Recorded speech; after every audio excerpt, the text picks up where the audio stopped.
Hello students, मैं राहुल शर्मा एक बार फिर से आप लोगों का स्वागत करता हूं समता एजुकेशन के ऑफिशियल यूट्यूब चैनल पे। और आज हम बात करने वाले हैं यहाँ पर जो है हमारा टॉपिक इनइक्वालिटी के पार्ट 2 के बारे में। तो पार्ट 2 जो है हमारे पास ऑलरेडी अपलोड हो चुका है। हम बात करेंगे यहाँ पे पार्ट 2 के बारे में। तो पार्ट 1 के बारे में थोड़ा सा पता कर लेते हैं। आपको मैंने बताया था पार्ट 1 में क्या होता है आपके पास में कि इनइक्वालिटी में क्या होगा आपके पास में कि आपके पास दो वैल्यूज़ होंगी, जो दोनों वैल्यूज़ आपके पास क्या आएंगी, उन दोनों वैल्यूज़ को आपको क्या करना है यहाँ पे कंपेयर करना है। दो वैल्यूज़ कैसे आएंगे आपके पास में, एक ही क्वेश्चन के अंदर दो क्वेश्चन होंगे आपके पास में।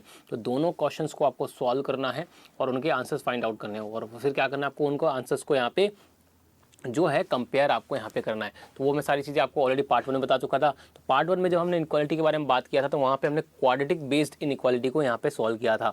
तो उस टाइम मैंने आपको बोला था कि आपके पास दो तरह की इनक्वालिटी के क्वेश्चन बनते हैं आपके पास, एक बनते हैं क्वाड्रेटिक बेस्ड क्वेश्चन बनते हैं और दूसरे आपके पास बनते हैं क्वांटिटिव बेस्ड क्वेश्चन बनते हैं। तो क्वांटिटी बेस्ड क्या होते हैं आपके पास क्वेश्चन, जो यहाँ पे होता है कि अभी तक का जो भी हमने अर्थमेटिक के जितने भी टॉपिक्स आपने पढ़े हैं या अर्थमेटिक के जितने भी टॉपिक्स आपके आते हैं एग्जाम्स में, उन्हीं सारे टॉपिक्स से क्या होता है कि पास में जो है क्वेश्चंस बन के आते हैं। तो आपके पास वहाँ पे क्या होगा, इस इनइक्वालिटी की एक क्वेश्चन के अंदर आपके पास दो अर्थमेटिक के क्वेश्चन होंगे और दोनों अर्थमेटिक के क्वेश्चन को सॉल्व करके उनके आपको क्या करने हैं, आंसर्स फाइंड करने हैं। तो जब बात करेंगे हम यहाँ पे, अगर बात करते हैं सबसे पहले अगर हम बात करें यहाँ पे, तो हमारे पास क्या होगा कि जब बात करेंगे पहला क्वेश्चन का जो आंसर होगा उसको हम क्या बोलेंगे, क्वांटिटी 1 बोलेंगे। और जो हमारे पास दूसरा क्वेश्चन होगा उसको हम यहाँ पे बोलेंगे क्वांटिटी 2। तो हम क्या करना है, क्वांटिटी 1 और क्वांटिटी 2 का हम क्या करेंगे, यहाँ पे कंपैरिजन करेंगे। तो वही आपको बताना है कंपैरिजन करके कि क्या उनके बीच में रिलेशन बनेगा। तो यहाँ पे देखो बात करते हैं हम सबसे पहले पहले क्वेश्चन को लेते हुए। तो पहला क्वेश्चन हम देखते हैं यहाँ पे इनइक्वालिटी का। जो पहला क्वेश्चन हमारा आता है वो क्या आता है, देखो हमारे पास बोला गया है the overall profit percentage if the cost price of two shirts are equal. तो यहाँ पे बोला गया है हमें यहाँ पे कि जो कॉस्ट प्राइस है हमें बताना है कि ओवरऑल प्रॉफिट परसेंटेज हमें बताना है यहाँ पे कि ओवरऑल प्रॉफिट परसेंटेज क्या है। ठीक है, ओवरऑल प्रॉफिट परसेंटेज हमें बताना है, लेकिन हमें क्या बोला गया है, cost prices of two shirts का क्या है यहाँ पे, कॉस्ट प्राइजेज सेम है। तो उसके बाद क्या बोला गया है, one shirt is sold for 20% profit and other is sold for 10% loss. तो यहाँ पे क्या होगा पास में, जब आपके पास ये क्वेश्चन जो आपका यहाँ पे आ गया प्रॉफिट एंड लॉस का क्वेश्चन हो गया है, तो ऑलरेडी हम यहाँ पे प्रॉफिट एंड लॉस पढ़ चुके हैं। तो यहाँ पे सिंपल सा क्वेश्चन है, हम ऑलरेडी निकाल सकते हैं कि ओवरऑल प्रॉफिट परसेंट कैसे हो जाएगा कि कॉस्ट प्राइस जब सेम होती है तो उस केस में जो प्रॉफिट परसेंट होगा आपका क्या आएगा आपके पास में, +20 तो प्रॉफिट हो गया और -10 क्या हो गया आपके पास में, लॉस हो गया। तो टोटल कितना हो गया आपके पास में, 10% ही आपका यहाँ पे क्या आएगा, प्रॉफिट हो जाएगा ओवरऑल। क्यों ऐसा हमने किया, क्योंकि यहाँ पे कॉस्ट प्राइजेस सेम थी इसीलिए। तो यहाँ पे हमारे पास क्या हो जाएगा, पहले वाले का आंसर क्या हो जाएगा हमारे पास में, 10 आ जाएगा। तो क्वांटिटी 1 जो है हमारे पास आएगी वो क्या आएगी हमारे पास में, वो 10% आपके पास यहाँ पे आ जाएगी क्वांटिटी 1। बात करते हैं इस बार सेकंड को, आपका सेकंड क्वांटिटी के लिए बात करते हैं। यहाँ पे क्या देखा है कि profit percent made in the selling each metre.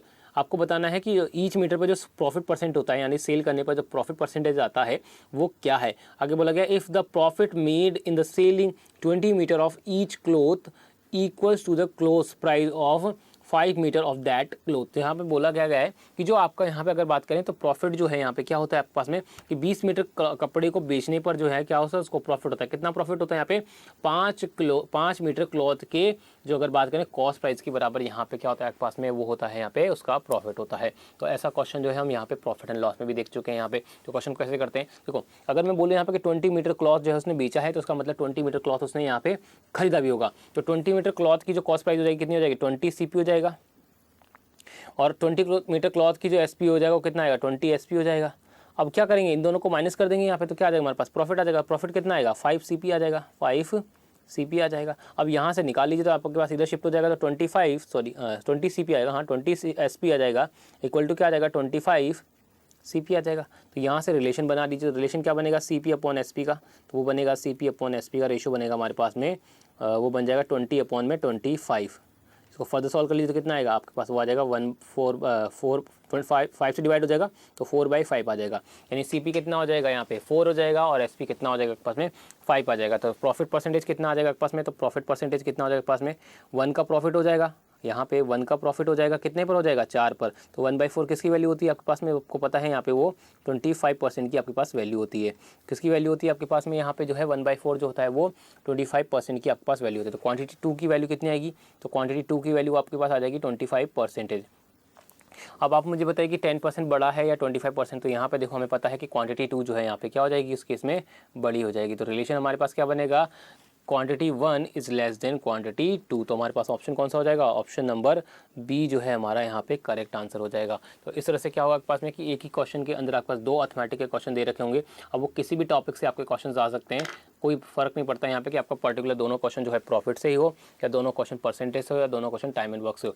ये भी हो सकता है आपके पास कि एक क्वेश्चन किसी और टॉपिक से हो, दूसरा क्वेश्चन किसी और टॉपिक से हो, बट आपके पास जो है यहाँ पे आपको क्या करना है, उनको दोनों क्वेश्चंस के आंसर निकाल के उनको कंपेयर करना है और आंसर बताना है कि आपका जो कौन सा आंसर है यहाँ पे वो फुलफिल करेगा। तो आई होप आपको समझ में आ गया होगा। तो यहाँ पे जो कॉन्सेप्ट है आपका वो किस तरह से काम करता है, तो सिंपल सी बात है, जब आपके पास क्वांटिटी के जो क्वांटिटी बेस्ड क्वेश्चन जो आपके पास आते हैं, यहाँ पे क्वांटिटी बेस्ड जो क्वेश्चंस आपके पास आते हैं यहाँ पे अगर बोलूँ तो मैं, तो क्वांटिटी बेस्ड क्वेश्चन आप तभी सॉल्व कर पाओगे जब आपको अर्थमेटिक आती है। अगर आपने अर्थमेटिक ही नहीं पढ़ा है तो उस केस में आपको ये सॉल्व नहीं कर पाओगे। इसीलिए मैंने जो है यहाँ पे हमने पहले अर्थमेटिक को कंप्लीट करवाया है, उसके बाद में जो है इसके क्वेश्चन हमने यहाँ पे लिए हैं। तो आई होप आपको समझ में आ गया होगा कि इस टाइप के जो क्वेश्चन है वो कैसे करते हैं यहाँ पे। तो प्रॉफिट एंड लॉस हमारा खत्म हो चुका था। अगर आपको प्रॉफिट एंड लॉस के क्वेश्चन नहीं पता है तो सबसे पहले आप प्रॉफिट एंड लॉस जो है पहले वो कंप्लीट कर लीजिए, ताकि आपके पास जो है ये क्वेश्चन यहाँ से आपको अच्छे से समझ में आ सके। अब बात करते हैं यहाँ पे नेक्स्ट क्वेश्चन को लेते हुए। तो नेक्स्ट क्वेश्चन है हमारे पास क्वेश्चन नंबर 2, वो भी देख लेते हैं क्वेश्चन नंबर 2 हमें क्या दे रखा है। देखो क्या बोला गया है, द वैल्यू ऑफ वाई जो है हमारे पास क्वांटिटी 1 है, यानी कि ये हमें फाइंड करना है। अब आगे क्वेश्चन में क्या बोला है, a vessel content 2.5 litre of water and 10 litre of milk. तो यहाँ पे क्या हुआ, एक वेसल है उसमें 2.5 लीटर जो है यहाँ पे क्या है वाटर है, और 10 लीटर क्या है यहाँ पे मिल्क है। आगे क्या बोला गया, 20% of the contents of the vessel are remove, यानी 20% हमने इसमें से निकाल दिया। आगे क्या बोलता है, टू द रिमेनिंग कंटेंट, जो बचा हुआ रिमेनिंग कंटेंट है उसमें क्या किया हमने, x litre of water are added to reverse the ratio. तो यहाँ पे क्या हुआ, x लीटर वाटर जो है रिमेनिंग कंटेनर में हमने वो वाटर मिलाया x लीटर। तो उससे क्या हुआ, जो पहले जो रेशो था उसका क्या हो गया, रिवर्स रेशो हो गया। यानी पहले अगर मैं बात करूँ यहाँ पे वाटर टू मिल्क का रेशो क्या था, तो 2.5 और 10 था। तो उसको फर्दर सॉल्व कर लीजिए, यहाँ पे 0 चला जाएगा तो कितना आ जाएगा, 1:4 का रेशो। तो यहाँ पे 1:4 का रेशो था पहले, लेकिन जब x लीटर वाटर मिलाया गया, x लीटर वाटर जो मिलाया गया यहाँ पे, सॉरी x लीटर वाटर जब मिलाया गया, तो इस केस में जो रेशो क्या बन गया, वो रेशो हो गया 4:1 का यहाँ पे रेशो यहाँ पे बन गया। तो आई आपको समझ में आ गया होगा। आगे क्या बोला गया यहाँ पे, आगे बोला गया है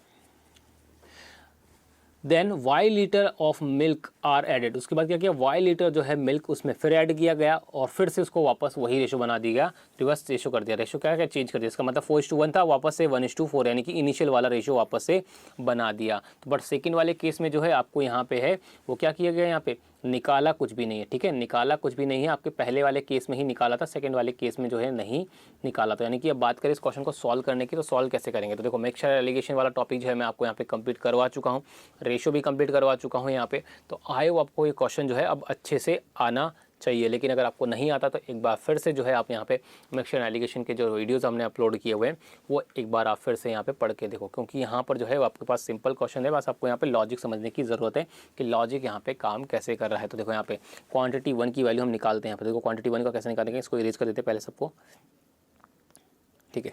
तो देखो अगर मैं बात करूँ यहाँ पे, तो मेरे पास मिल्क और वाटर का रेशो आ चुका था। मिल्क और वाटर का जो रेशो मेरे पास आया था वो कितना था, मिल्क और वाटर का रेशो आया था मेरे पास में यहाँ पे 4:1 आया था। उल्टा था वो आपके पास, मैंने पहले वाटर मिल्क का लिया था, अब आपके पास मिल्क और वाटर का पहले ले दिया है।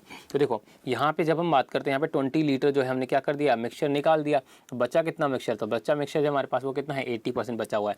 लेकिन अब ध्यान रखना है यहाँ पे 80% बचा हुआ है, उससे फ़र्क नहीं पड़ता। हमें फ़र्क कहाँ पड़ेगा कि हमें एलिगेशन किस पे लगाते हैं, मिल्क पे लगाना है या वाटर पे लगाना है। तो देखो डिपेंड आप पे करता है आप किस पे लगाना चाहते हो। हम क्या ऐड कर रहे हैं, वाटर ऐड कर रहे हैं। तो आप चाहो तो यहाँ पे वाटर पे लगा सकते हो, बट मैं किस पे लगाऊंगा, मिल्क पे लगाऊंगा। मिल्क पे क्यों लगाऊंगा, क्योंकि सेकंड वाला जो कंटेंट, सेकंड वाले टर्म जो हम लेंगे यहाँ पे, उसमें क्या होगा, वाटर जो होगा वो आपका 100% होगा। तो उस केस में जो है मिल्क 0% हो जाएगा। तो मैं इसीलिए यहाँ पे आपका मिल्क पे लगाता हूँ। तो मैं मिल्क में एलिगेशन लगा रहा हूँ आपका, आप चाहो तो वाटर में लगा सकते हो। तो पहले पास एलिगेशन क्या होगा, पहले वाले में देखो कितना परसेंट आपके पास मिल्क है। अगर आप किसी भी कंटेनर से 20 लीटर आप कुछ भी क्वांटिटी अगर आप यहाँ पर निकालते हो, मैंने आपको बताया था अगर कुछ भी क्वांटिटी आप निकालते हो तो उस केस में भी आपका वही रेशो में रहता है जो आपका इनिशियल रेशो में आपके पास टर्म थी, यानी कि वो जो इंग्रेडिएंट थे वो उसी रेशो में रहते हैं जितने आपके इनिशियल में थे, उससे कोई फर्क नहीं पड़ता है। तो अगर मैं बात करूँ यहाँ पे मैं मिल्क पे लगा रहा हूँ, तो मिल्क देखो आपका कितना है, 4 है। कितने में से, 5 में से, टोटल 5 है ना कंटेनर की क्वांटिटी, 5 हो जाएगी। तो 5 में से 4, इसका मतलब कितना है आपके पास जो मिल्क है वो आपके पहले वाले कंटेनर में, यानी कि स्टार्टिंग में अगर मैं बात करूँ तो वो 80% है। लेकिन अगर मैं बात करूँ यहाँ पे तो वाटर जब मिला रहे हो तो उसमें मिल्क कितना है, तो उसमें 0% है। अब उसके बाद क्या हुआ, यहाँ पे जो है रेशो रिवर्स हो गया, तो रिवर्स रेशो हो गया, इसका मतलब क्या हुआ आपके पास 1:4 हो गया। तो 1:4 में जब बात करूँ यहाँ पे, तो अब मिल्क कितना हो गया, तो अब मिल्क जो रिवर्स हो गया ना मिलाने के बाद, x लीटर मिलाने के बाद में कितना हो गया, रिवर्स हो गया रेशो, यानी कि 1:4 हो गया। तो आपके पास मिल्क कितना हो गया, अब यहाँ पे मिल्क हो गया आपके पास में 1, कितने टोटल में से 5 में से, ठीक है, 5 में से 1 यानी कितना हो गया 20% आपके पास यहाँ पे मिल्क हो गया। तो एलिगेशन लगा तो क्या दिक्कत है आपस, एलिगेशन लगाओगे तो यहाँ कितना आएगा 20 आ जाएगा और यहाँ पे 60 आ जाएगा। इसको फर्दर सॉल्व करो तो कितना आएगा 1:3 का रेशो आपके पास यहाँ पे आ जाएगा। तो आपका आंसर क्या हो जाएगा यहाँ पे, तो आपके पास 1:3 का रेशो में आपने क्या किया, मिलाया है। यहाँ पे पहले वेसल वाली वाई वाले वेसल का क्वांटिटी वो 1 में थी, तो अगर आपका जो वाटर मिलाया आपने वो 3 पार्ट यहाँ पे मिलाया है। अब देखो यहाँ पे क्या हुआ, देखो अगर मैं बात करूँ यहाँ पे तो 3 आपने मिलाई, ये वैल्यू किसकी बराबर है, ये x की वैल्यू, क्योंकि आपके पास किसको डिनोट कर रहा है, जो आपने यहाँ पे वाटर मिलाया है, तो यहाँ पे x की वैल्यू के बराबर है। बट हमें पता नहीं x की वैल्यू कितनी है, तो यहाँ पे हम क्या करेंगे, हम यहाँ बता सकते हैं कि 1 की वैल्यू जो है वो किसकी वैल्यू के बराबर है। तो देखो 1 की वैल्यू जो है वो किसके बराबर होगी, यहाँ पे ये क्या बता सकते हैं, बिल्कुल हाँ बता सकते हैं। कैसे बताएंगे, देखो टोटल क्वांटिटी कंटेनर की कितनी है 12.5% है, टोटल कंटेनर की क्वांटिटी जो है 12.5 लीटर है, लेकिन इसमें से क्या कर दिया 20 लीटर निकाल दिया, 20 लीटर निकाल दिया, तो इसमें से बचा कितना 80 लीटर, 80% बचा। तो इसका मतलब जो ये 1 है ना, ये 12.5 का 80% है, तो यानी कि इसका हम 80% निकालेंगे। तो यहाँ क्या होगा पास 100% है, तो हम क्या निकालना है, इसका 80% निकालना है। तो 80% कैसे निकालेंगे, यहाँ पे पॉइंट से आपके 0 कट जाएगा। अगर मैं बात करूँ 25 से कटेगा 5 टाइम्स, 25 से कटेगा ये 4 टाइम्स, 4 से कटेगा ये 2 टाइम्स, यानी कितना आएगा 10। तो इसका मतलब जो है ये 1 की वैल्यू कितनी है आपके पास, यहाँ पे 10 आ गई है। तो 1 की वैल्यू 10 है, तो 3 की वैल्यू कितनी हो जाएगी आपके पास में, तो 3 की वैल्यू हो जाएगी 30, यानी कि x की वैल्यू जो आपके पास आएगी वो क्या आएगी 30 लीटर, यानी कि आपने जो है 30 लीटर जो है वाटर इसमें मिलाया है। आई होप आपको समझ में आ गया हो कि मैंने कैसे किया। सिंपल सी बात है, मैंने क्या किया कि 20% निकालने के बाद जो मिक्सचर बचा वेसल में, उसमें देखा कि जो मिल्क आप तो 80% है, आपसे कितना भी परसेंटेज निकाल लो, यहाँ पे क्वांटिटी कितनी भी निकाल लो, आपके पास जो इनिशियल रेशो में जो आपके पास टर्म होंगी, इंग्रेडिएंट्स होंगी, उसी रेशो में आपका क्वांटिटीज़ निकालने के बाद भी उतनी ही रहेगी, जब तक कि आपने कोई एक्स्ट्रा क्वांटिटी ऐड नहीं की है तब तक। तो बात करें यहाँ पे, तो हमने क्या किया, वेसल वाई में जो है आपके पास क्या था, आपके पास में 80% मिल्क था, ऑब्वियसली बात है। उसके बाद हम बात करें वाटर मिलाया, तो वाटर जब मिलाया तो वाटर में दूध कितना है, मिल्क कितना है, तो वो है 0%, तो यहाँ पे क्या आ जाएगा 0% आ जाएगा। देखो मैंने वही किया है। और फाइनल जो है आपके पास, जब फाइनल आपके पास मिलाने के बाद x लीटर मिलाने के बाद, वाटर मिलाने के बाद क्या हुआ, रेशो रिवर्स हो गया, यानी कि पहले 4:1 था, अब 1:4 हो गया मिल्क और वाटर का रेशो। तो उसके इसमें मिल्क कितना है आपके पास अब नए वाले में, तो वो कितना हो गया पास में, वो 1 है, कितना टोटल 5 में से, यानी कि 20% है, 20% है, आपने एलिगेशन लगा दिया।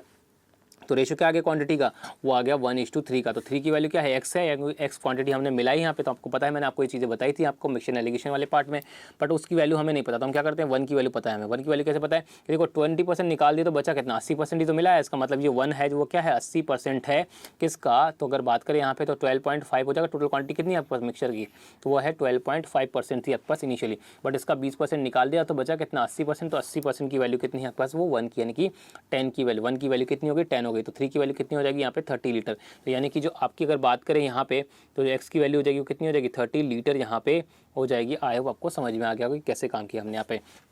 अब फिर से इसको आगे करते हैं। यहाँ पे आगे क्या बोला गया कि अब क्या किया, फिर से इसमें मिल्क मिलाया गया। मिल्क क्या है, इसमें मिलाया गया। अगर मिल्क मिलाया गया है तो उसमें देखो यहाँ पे क्या हो जाएगा। अब मैं क्या करता हूँ, मिल्क मिलाया तो हम किस पे रेशो पे, सॉरी हम यहाँ पे अब क्या करेंगे, यहाँ पे वाटर पे एलिगेशन लगाएंगे, क्योंकि मिल्क मिलाया तो उसका मतलब मिल्क में वाटर कितना है 0 है, तो यहाँ पे वाटर 0 हो जाएगा। तो अब देखो यहाँ पे क्या हो जाएगा, इस बार मैं इरेज कर देता हूँ यहाँ पे। अब फिर से एलिगेशन लगा देता हूँ मैं यहाँ पे। देखो मिल्क से एलिगेशन लगाऊंगा तो क्या हो जाएगा यहाँ पे, अब जो नया मिक्सचर बना उसमें रेशो के उसमें इंग्रेडिएंट की रेशो क्या है, इंग्रेडिएंट का रेशो क्या है, तो वो यहाँ पर है। देखो मिल्क और वाटर का रेशो आपके पास में वो है 1:4 है। तो 1:4 में अगर मैं बात करूँ यहाँ पे, तो मिल्क कितना परसेंट हो गया, तो आपके पास 4 पार्ट मिल्क है, उसमें से क्या हो गया 1 पार्ट आपका यहाँ, सॉरी 4 पार्ट वाटर है। टोटल क्वांटिटी कितनी है 5 है, तो वो 4/5 यानी कि कितना आ गया पास में, जो वाटर होगा आपके पास में नए वाले में वो कितना हो जाएगा 80% हो जाएगा फिर से। लेकिन इसमें जो है अब मैं वाटर में लगा रहा हूँ, ध्यान रखना मैं वाटर में लगा रहा हूँ आपके सेकंड वाले में। और अब क्या मिला रहे हो, 1 लीटर मिल्क मिला रहे हो, उसके में वाटर कितना है आपका 0% हो गया। ठीक है, अब बात करते हैं यहाँ पे, तो क्या होगा, फिर से रेशो रिवर्स हो गया, यानी कि फिर से क्या हो गया रेशो, वापस से 4:1 हो गया। तो वापस से 4:1 हो गया, यानी कि मिल्क कितना हो गया अब यहाँ पे, सॉरी वाटर कितना हो गया वापस में 1 पार्ट हो गया, कितना टोटल 5 में से, यानी कि 20% हो गया। तो 20% हो गया, यानी कितना हो गया पास में, तो 20% आ जाएगा यहाँ पे, ये 20% आएगा। तो एलिगेशन लगा तो कितना आएगा 60 आ जाएगा, और ये एलिगेशन लगाओ कितना आएगा 20 आ जाएगा, यानी कि 1:3 आ जाएगा। यानी कि 3 की वैल्यू कितनी है y है, 3 की वैल्यू y है, लेकिन हमें क्या करना है, हमें y की वैल्यू नहीं पता है। तो y की वैल्यू कैसे निकालेंगे हम यहाँ पे, तो हमें पता है कि 1 की वैल्यू निकाल सकते हैं, बिल्कुल हाँ निकाल सकते हैं। 1 की वैल्यू कैसे निकालेंगे, देखो आपने क्या किया यहाँ पे 30 लीटर मिलाया, 30 लीटर तो आपने वाटर मिलाया था स्टार्टिंग में, और आपके पास जो 20% निकालने के बाद में 20% निकालने के बाद कंटेनर में कितना बचा था 10%, 10 लीटर, तो 10 लीटर और मिला दिया था। टोटल कितनी क्वांटिटी 40 थी, तो यानी कि 40 क्वांटिटी में आपने क्या है 40 लीटर में वाई लीटर मिलाया है, तो इसका मतलब 1 की वैल्यू कितनी है 40 है। अगर 1 की वैल्यू 40 है तो 3 की वैल्यू कितनी हो जाएगी, तो 3 की वैल्यू हो जाएगी आपके पास में 120 लीटर। 3 की वैल्यू कितनी हो जाएगी पास में 120 लीटर हो जाएगी। तो y की वैल्यू क्या आ जाएगी पास में 120 लीटर आपके पास y की वैल्यू यहाँ पे आ जाएगी। अब आपको कंपेयर करना है 120 का और 100 का कंपेयर करना है। क्वांटिटी 2 की वैल्यू कितनी है आपके पास में वो 100 है। तो आपको बताना है कि 120 और 100 में से कौन बड़ा कौन छोटा, रिलेशन क्या होगा। तो यहाँ पे क्या हो जाएगा कि 120 जो है वो क्या हो जाएगा ग्रेटर हो जाएगा किससे 100 से। तो आंसर कौन सा हो जाएगा हमारे पास में ऑप्शन नंबर ए जो है हमारा यहाँ पे करेक्ट आंसर हो जाएगा। तो आई होप आपको समझ में आ गया होगा कि किस तरह से हमने क्वेश्चन को सॉल्व किया है। तो मिक्सचर एलिगेशन वाला पार्ट में आपको करवा चुका हूँ यहाँ पे। अगर आपको अभी भी डाउट है तो एक बार उसको फिर से कर लीजिए कंप्लीट यहाँ पे, क्योंकि जो क्वेश्चन था आपका यहाँ पे वाला क्वेश्चन जो क्वांटिटी 1 वाला क्वेश्चन था वो पूरा का पूरा जो आपका था वो मिक्सचर एलिगेशन वाले टॉपिक पर बेस्ड था। तो मैं आपको ये पहले चीज़ बता दी थी कि आपका जब तक अर्थमेटिक कंप्लीट नहीं होगा ये वाला जो इनइक्वालिटी वाला पार्ट 2 है ये आपको यहाँ पे समझ में नहीं आएगा। तो सबसे पहले इंपॉर्टेंट है कि हमारा अर्थमेटिक कंप्लीट होना चाहिए और उसमें जो भी डाउट आपके आते हैं जो भी कॉन्सेप्ट आपके हैं वो क्लियर होने चाहिए। तो आई होप आपको समझ में आ गया होगा आप यहाँ पे कि जो हमारे पास जो आंसर ए कैसे आया। अब बात करते हैं यहाँ पे नेक्स्ट क्वेश्चन को लेते हुए। तो नेक्स्ट क्वेश्चन देखते हैं हमारे पास क्वेश्चन नंबर 2 जो है हमें क्या दे रखा है। क्वेश्चन नंबर 2 को कैसे सॉल्व करेंगे देखो, क्वेश्चन नंबर 3 देखते हैं यहाँ पे। देखो क्वेश्चन नंबर 3 हमें क्या बोला गया है, a boat a travels in a stream and takes 6.4 hours, कोई दिक्कत नहीं, ऐसा क्वेश्चन हमने किया हुआ है। To complete a round trip, यानी कि ऐसा क्वेश्चन किया हुआ है हमने जिसमें राउंड ट्रिप में टोटल टाइम कितना लगता था।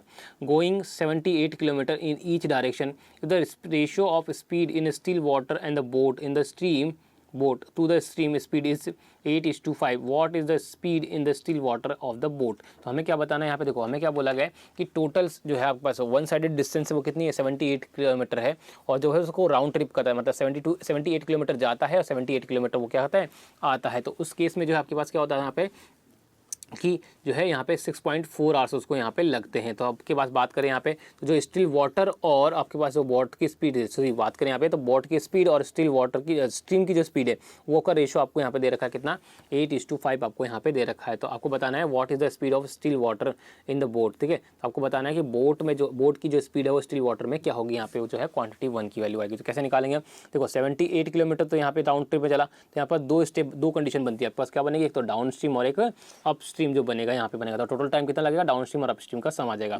डाउन स्ट्रीम हमें पता है कि यहाँ पे टाइम बराबर क्या होता है स्पीड इन डिस्टेंस अपॉन में स्पीड। तो देखो डिस्टेंस तो कितनी है वन साइड जाएगा, जब डाउन स्ट्रीम में जाएगा या अप स्ट्रीम में जाएगा एक साइड जाएगा तो कितना आएगा स्पीड यहाँ पे। अगर मान लेता हूँ कि डाउन स्ट्रीम की स्पीड आपके पास डाउन स्ट्रीम की काउंट कर रहा हूँ कितना डिस्टेंस आएगा वो यहाँ पे 78 किलोमीटर जाएगा। तो स्पीड क्या आएगी डाउन स्ट्रीम की, मान लेता हूँ कि 8x है और ये 5x स्पीड है, तो कितना आएगा आपके पास में 13x आ जाएगा, सम हो जाता है ना डाउन स्ट्रीम में। उसके बाद बात करूँ यहाँ पे तो आपके पास अपस्ट्रीम में क्या हो जाएगा 78 है, लेकिन अब इस बार क्या होगा डिफरेंस हो जाएगा, तो कितना आएगा 3x आ जाएगा। और इस केस में आपका टाइम जो लगेगा वो कितना लगेगा 6.4 जो आपके पास टोटल आवर्स यहाँ पे लगेंगे। इसको फर्दर सॉल्व कर लेते हैं यहाँ पे, तो कितना आएगा 13 से डिवाइड करिए कितनी बार जाएगा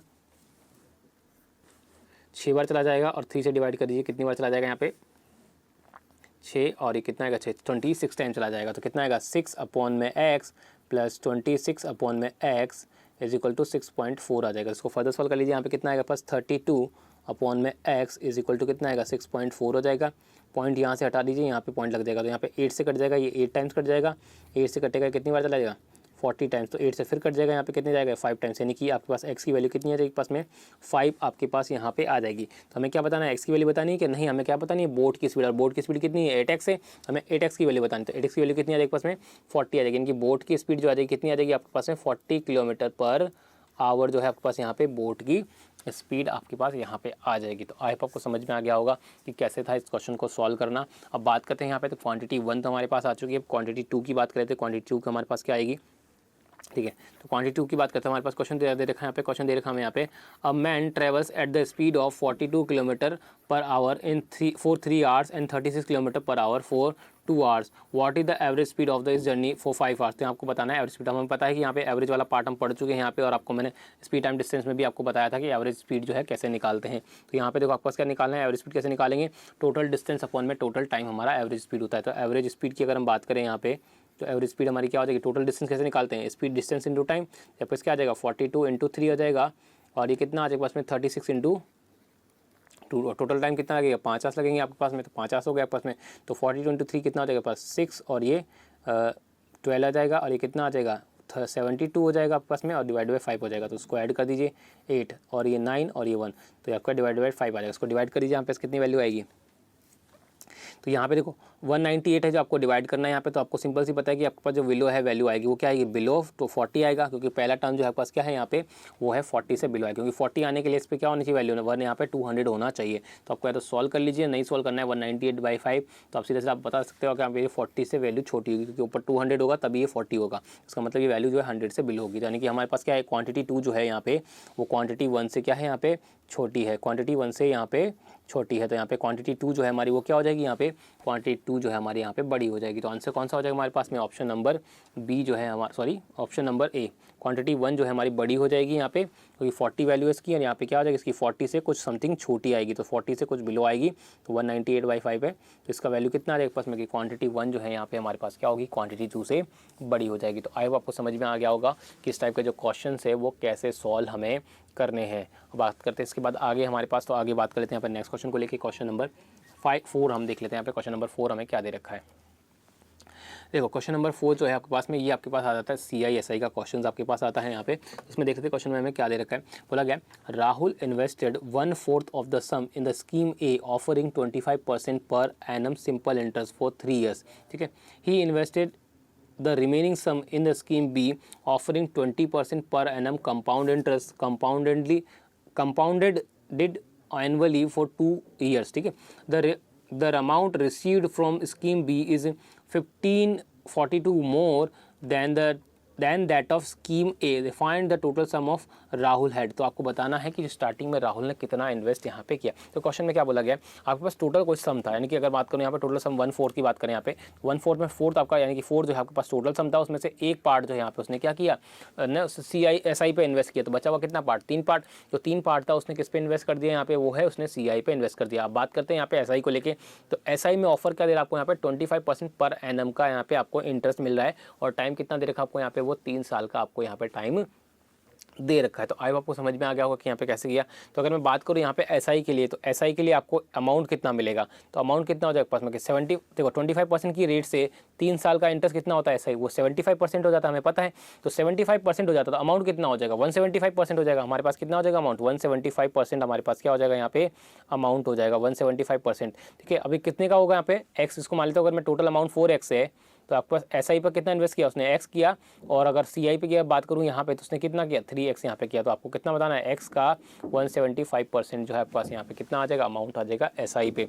अब बात करते हैं यहाँ पे नेक्स्ट इसको लेके कंपाउंड इंटरेस्ट की अगर हम बात करें, तो कंपाउंड इंटरेस्ट पे देख लेते हैं यहाँ पे क्या दे रखा है कि आपको जो कंपाउंड इंटरेस्ट में इंटरेस्ट कितना मिल रहा है 20% मिल रहा है पर एनम, और कितने साल के लिए इन्वेस्ट किया यहाँ पे जो है 2 सालों के लिए यहाँ पे इन्वेस्ट आपने यहाँ पे किया है। तो अगर बात करें यहाँ पे आगे, तो हमारे पास क्या दे जाएगा, तो हमें पता है कि आपको ये आपको यहाँ बता चुके हैं यहाँ पे कि CI वाले पार्ट में आपके पास कि 2 साल का जो है अगर आपके पास पर एनम रेट दे रखी है, और 2 साल का आपको डायरेक्टली यहाँ पे क्या निकालना है, इंटरेस्ट निकालना है या अमाउंट निकालना है, तो कैसे निकालते हैं आपको पता है यहाँ पे कि जिसकी डायरेक्ट हम क्या निकालते हैं 2 साल की इंटरेस्ट रेट हम निकालते हैं। तो हम अगर 10-20% की अगर हमारे पास इंटरेस्ट रेट है, 20% की हमारे पास इंटरेस्ट रेट है, तो हमारे पास 2 साल के बाद इंटरेस्ट रेट कितनी हो जाएगी यहाँ पे, तो आपको क्या करेंगे वही आपको बताया हुआ मैंने 20+20 यानी कि 20 × 20 100 400 अपॉन में 100 आ जाएगा। तो कितना आ जाएगा पास में, वो आ जाएगा 44% आएगा, यानी 2 साल की जो पर 2 ईयर जो इंटरेस्ट रेट बनेगी CI की आपके पास वो कितनी बनेगी 20% के हिसाब से, वो हो जाएगी 44% आ जाएगी। तो 44% आ जाएगी, इसका मतलब आपको क्या बनेगा, तो यहाँ पे जो आपका अमाउंट बनेगा वो कितना हो जाएगा 144% हो जाएगा। तो यहाँ पे क्या हो जाएगा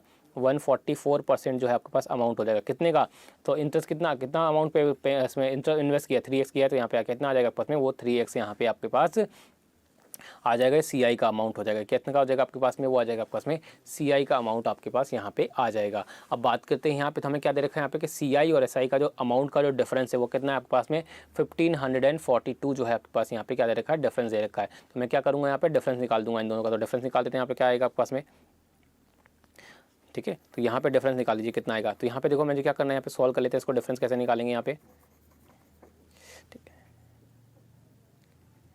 तो पहले मैं 3 को यहाँ मल्टीप्लाई कर देता हूँ इधर अंदर, तो कितना आ जाएगा पास में, हो जाएगा 12 आ जाएगा, 12 का 2 हो जाएगा आपके पास में। यहाँ पे क्या जाएगा 14 × 3 कितना आ जाएगा 40 × 3 42, और 42 प्लस एक 43 हो जाएगा। तो 432% ऑफ x हो जाएगा, और ये कितना हो जाएगा 175% ऑफ x हो जाएगा।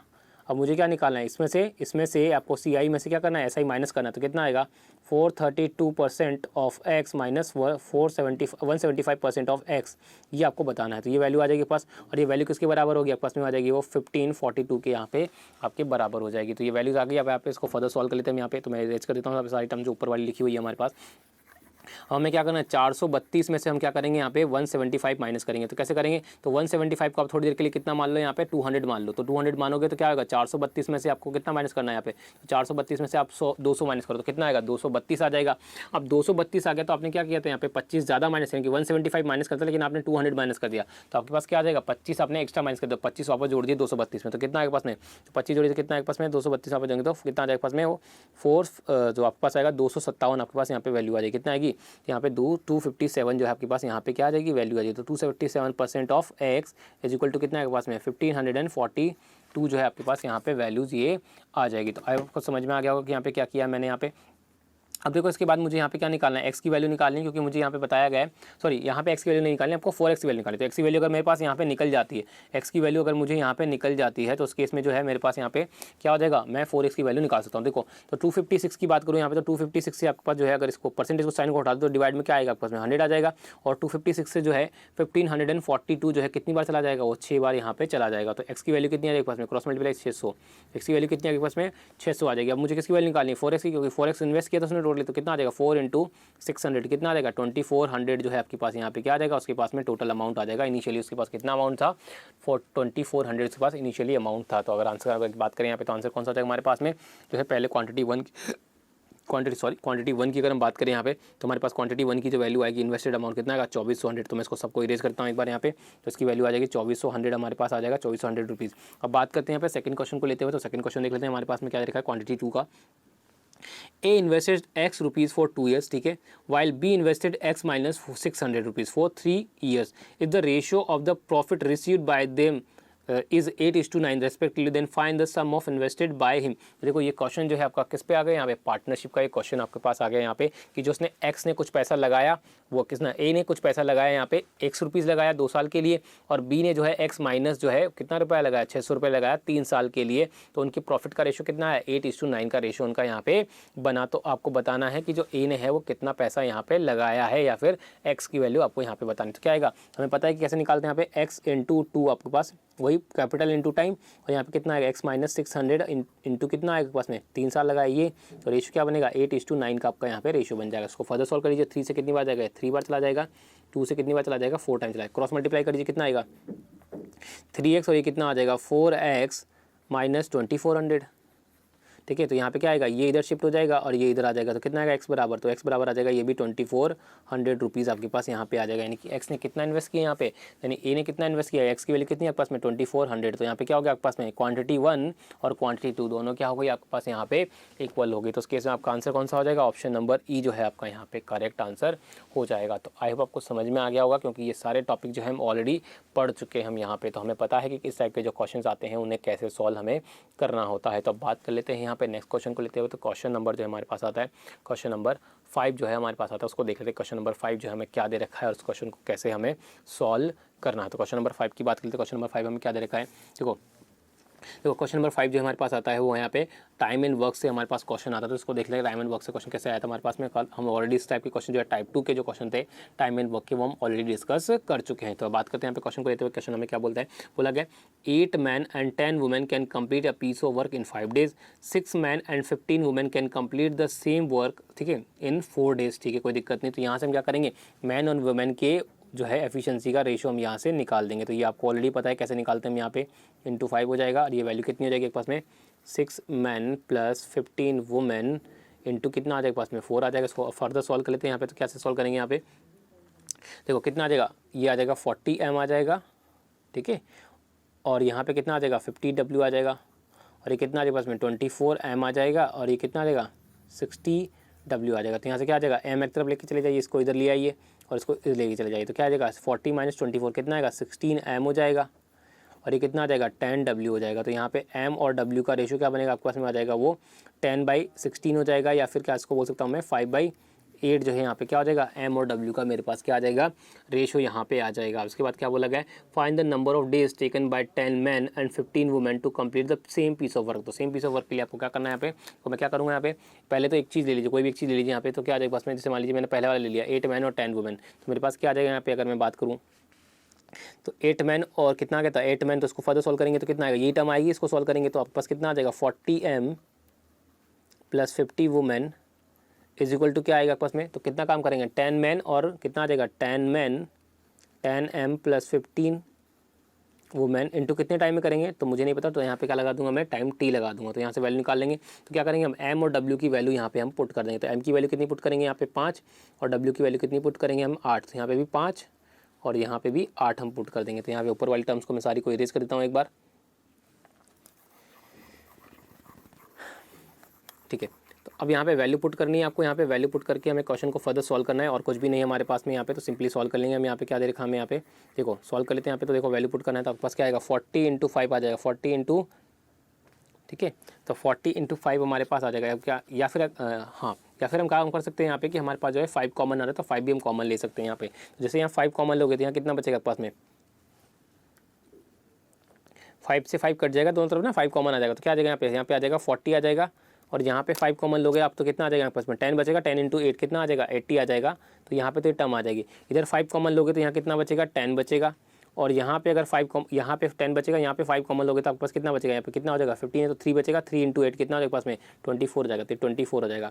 और ये कितना आ जाएगा यहाँ पे, वो आ जाएगा टाइम t आ जाएगा। इसके बाद क्या होता है, कुछ कैंसिल आउट हो रहा है क्या, तो यहाँ पे देखो अब कुछ नहीं हो रहा है, तो यहाँ पे सिंपली ऐड कर देंगे तो कितना आएगा, ये 120 हो जाएगा आपके पास में वैल्यू, और ये कितना आ जाएगा 34 इंटू t आ जाएगा। तो यहाँ पे फर्दर सॉल्व कर लीजिए। यहाँ पे सॉल्व कैसे करेंगे, क्या कैंसिल आउट हो रहा है, यहाँ पे 2 से कैंसिल आउट हो रहा है, बिल्कुल हो रहा है, 17 टाइम चला जाएगा, 2 से ये 60 चला जाएगा, तो t बराबर कितना है आपके पास में, तो t बराबर आपके पास आ जाएगा 60 अपॉन में 17 आपके पास वैल्यू आ जाएगी। तो फर्दर सॉल्व कर लेते कितना आएगा, तो 3 टाइम्स आएगा 9/17 आपके पास वैल्यू आ जाएगी, 3 9/7 आपके पास यहाँ पे वैल्यू आ जाएगी। तो यहाँ पे क्या आ जाएगा पास में 3 9/17 जो है हमारे पास नंबर ऑफ डेज यहाँ पे आ जाएगा। तो क्वांटिटी 1 का वैल्यू जो है हमारे पास यहाँ पे आ गया। अब बात करेंगे यहाँ पे क्वांटिटी 2 के बारे में, क्वेश्चन नंबर क्वांटिटी 2 का है। तो क्वेश्चन नंबर क्या बोला गया हमें यहाँ पे, 20 workers started and completed 1/3 of the work in 5 days.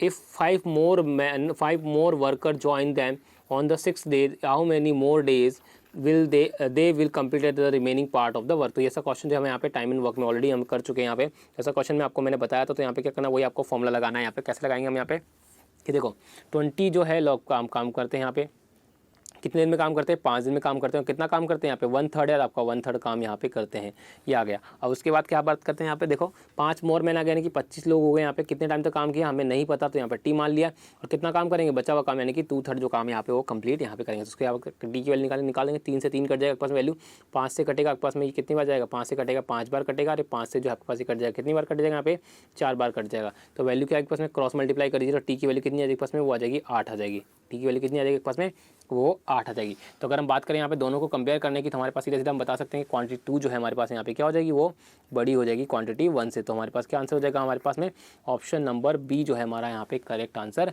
हो जाएगा। तो ये वाला कॉन्सेप्ट जो है मैं आपको बता चुका था यहाँ पे कि टाइम एंड वर्क वाले टाइप 2 के जो क्वेश्चन आपके पास आते हैं उन्हें कैसे हम सॉल्व करते हैं। तो उसके लिए हमने काफ़ी क्वेश्चन सॉल्व भी किए थे। अब बात करते हैं यहाँ पे नेक्स्ट क्वेश्चन को लेकर, तो हमारे पास क्वेश्चन नंबर 6 आता है। क्वेश्चन नंबर 6 देख लेते हैं हमारे पास क्वेश्चन नंबर 6 क्या बोलता है। देखो बोला गया है what is the original duration of train. ठीक है, तो ट्रेन वाला क्वेश्चन आपके पास यहाँ पर है।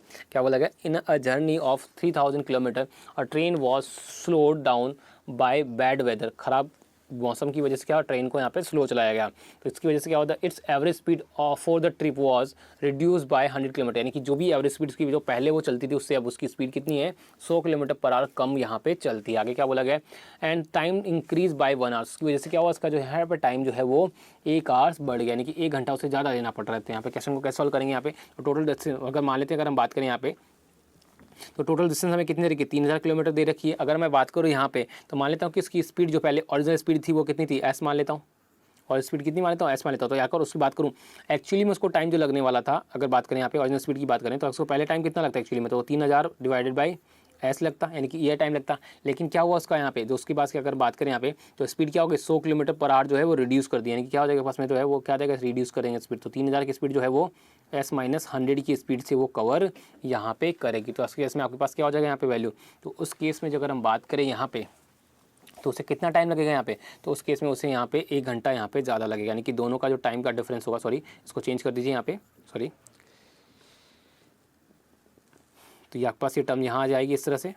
तो उस केस में आपको कितना लगेगा, 1 घंटा यहाँ पे टाइम यहाँ पे लगेगा। तो उस केस में आपके पास सेकंड वाले टर्म में आपके पास टाइम ज़्यादा लगेगा, तो कितना आ जाएगा 3000 अपॉन में s माइनस 100 क्या आ जाएगा, डिफरेंस करेंगे तो ये वैल्यू आ जाएगी इक्वल टू कितना आएगा 1 आवर आपके पास यहाँ पे आ जाएगा। तो अब इसको फर्दर आपको सॉल्व करना है, तो यहाँ से किसकी वैल्यू निकालनी है आपको, यहाँ से आपको जो है 1 की वैल्यू, सॉरी आपको s की वैल्यू यहाँ पे फाइंड आउट करनी है। तो क्या पूछेगा आपसे, ओरिजिनल टाइम ड्यूरेशन पूछा हुआ है आपके पास में, तो ओरिजिनल टाइम ड्यूरेशन पूछा हुआ तो आपको एक काम कर सकते हैं, यहाँ पे हमें एक्चुअली में क्या वैल्यू लगेगी यहाँ पे, तो एक काम कर लीजिए, हम यहाँ पे इसको चेंज कर देते हैं, थोड़ा सा और चेंज कर देते हैं यहाँ पे, तो क्वेश्चन को थोड़ा चेंज, क्योंकि हमें टाइम निकालना है, यहाँ पे हमें स्पीड नहीं निकालनी है ओरिजिनल, इसको थोड़ा सा और चेंज करें। थोड़ा सा चेंज कैसे करेंगे यहाँ पे आपको मैं बताता हूँ कैसे करना है।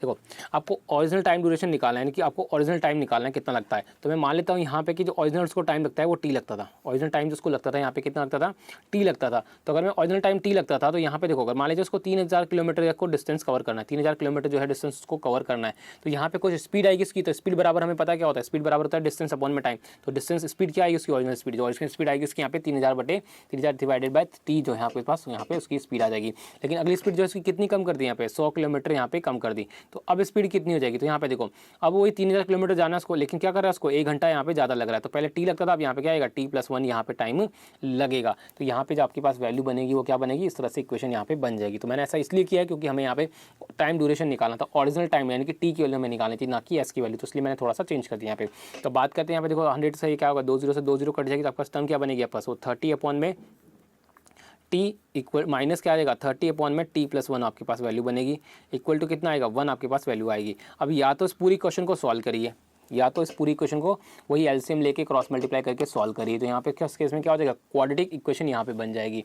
या फिर आपको क्या कर दीजिए, यहाँ पे टी की वैल्यू कोई एज्यूम कीजिए, टी की वैल्यू ऐसी एज्यूम कीजिए यहाँ पे कि जो क्या हो आपके पास 30 को डिवाइड करता हो। क्यों ऐसा मैंने बोला, क्योंकि जो आपके पास इक्वल में वैल्यू आ रही है वो यहाँ पे इंटीजर वैल्यू आ रही है। इसका मतलब जो आपके पास दोनों वैल्यू बनेगी टी और t+1 दोनों क्या करेगी आपके पास, वो जो है यहाँ पे 30 को इक्वली कंप्लीटली डिवाइड कर देगी। तो ऐसा नंबर क्या अज्यूम कर सकते हो, तो यहाँ पे देखो अगर बात करूँ यहाँ पे मैं अगर टी की वैल्यू 2 अज्यूम करता हूँ यहाँ पे, तो जो है यहाँ पे 2 अज्यूम करेंगे तो कितना आएगा यहाँ पे 15 आ जाएगा।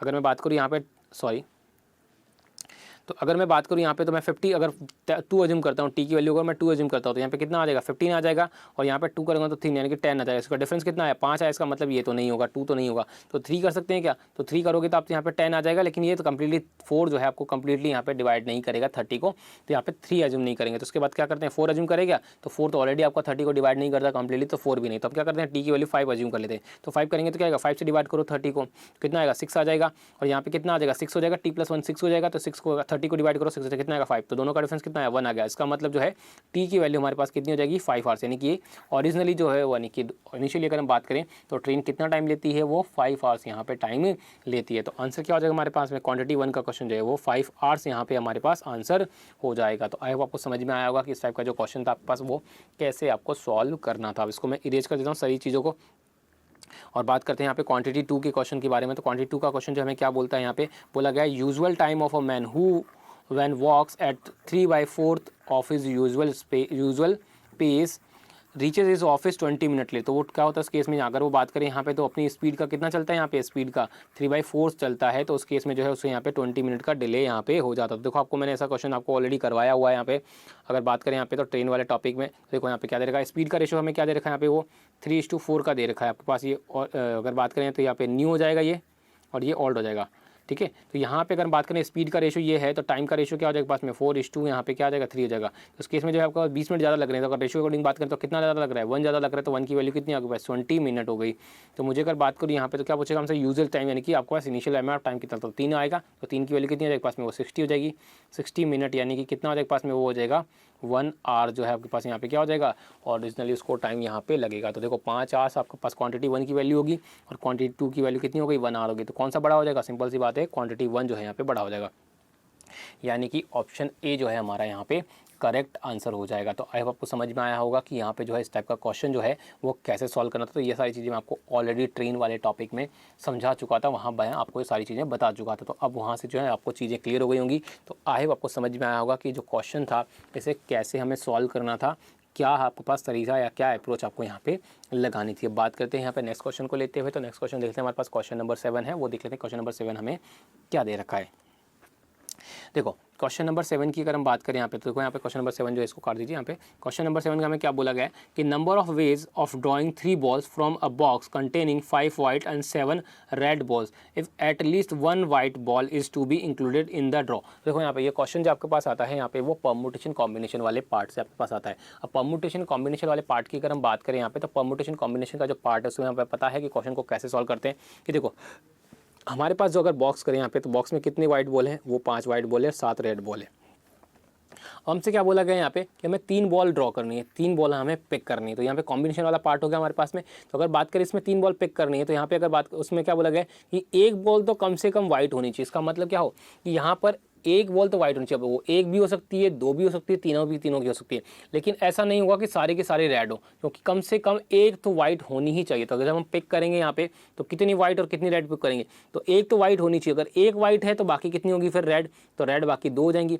अगर हम बोले कि यहाँ पे जरूरी तो नहीं ऐसा हो, ये भी तो हो सकता है ना कि वाइट जो है वो यहाँ पे कितनी हो जाए, 2 हो जाए। तो अगर वाइट 2 हो जाएगी तो रेड कितनी हो जाएगी, वो 1 हो जाएगी। तो रेड कितनी हो जाएगी, 1 हो जाएगी। और ये भी हो सकता है कि तीनों की तीनों क्या हो जाए, वाइट हो जाए। तो तीनों की तीनों वाइट होंगी, इस केस में रेड और रेड जो होगी वो क्या हो जाएगी, एक भी नहीं होगी, 0 हो जाएगी। तो यहाँ पे जब हम क्या करेंगे, हम कॉम्बिनेशन वाला पार्ट करेंगे तो यहाँ पे कितना करना है, टोटल कितनी बॉल है, 5 है। 5 में से कितनी सेलेक्ट करनी है हमें, यहाँ पे 1 सेलेक्ट करनी है। तो 5 में से 1 सेलेक्ट कैसे करते हैं, आपके पास वो आता है 5C1 होता है मल्टीप्लाई बाई। अब इसके बाद क्या करते हैं, यहाँ पे रेड वाला, तो रेड कितनी है, टोटल 7 है। 7 में से कितनी सेलेक्ट करनी है, 2 सेलेक्ट करनी है। तो कितना आएगा, 7C2 आपके पास वैल्यू आ जाएगी। यहाँ पे ये वैल्यूज आ गई। उसके बाद बात करें यहाँ पे, तो आपके पास वही 2 सेलेक्ट करनी है। 5 में से तो कितना आएगा, 5C2 आ जाएगा आपके पास में, 5C2 आ जाएगा, इन 2 कितना आ जाएगा, 7C1 आ जाएगा। और अगर हम बात करें यहाँ पे, तो कितना आपके पास में वैल्यू आपके पास आएगा, 5C3 आ जाएगा, और इंटू क्या आ जाएगा, 7C0 आपके पास वैल्यू आएगा। अब हमें पता है कि 5C1 की वैल्यू कितनी होती है, तो मैं यहाँ पे 5C1 की वैल्यू देता हूँ। तो कितना आएगा, 5 आ जाएगा। और 7C2 की वैल्यू कितनी आएगी, तो 7 इंटू कितना आएगा, 6 अपॉन में 1 इंटू 2 हो जाएगा। आपके पास निकालना था हमें, कितना आएगा, 3 यानी कि 21 आ जाएगा, 21 आ जाएगा। तो कितना आ जाएगा पास में वैल्यू, ऊपर वाली तो आ जाएगी 105 हो जाएगी, प्लस अब कितना आएगा, 5C2 की वैल्यू कितनी है आपके पास में, तो 5C2 कैसे निकालते हैं, 5 इंटू 4 अपॉन में 1 इंटू 2 हो जाता है। यहाँ पे 2 से 2 कटेगा यानी कि 10 आ जाएगा। तो 10 आ जाएगा, इंटू 7C1 की वैल्यू कितनी होती है, 7 होती है, यानी कि 70 हो जाएगा।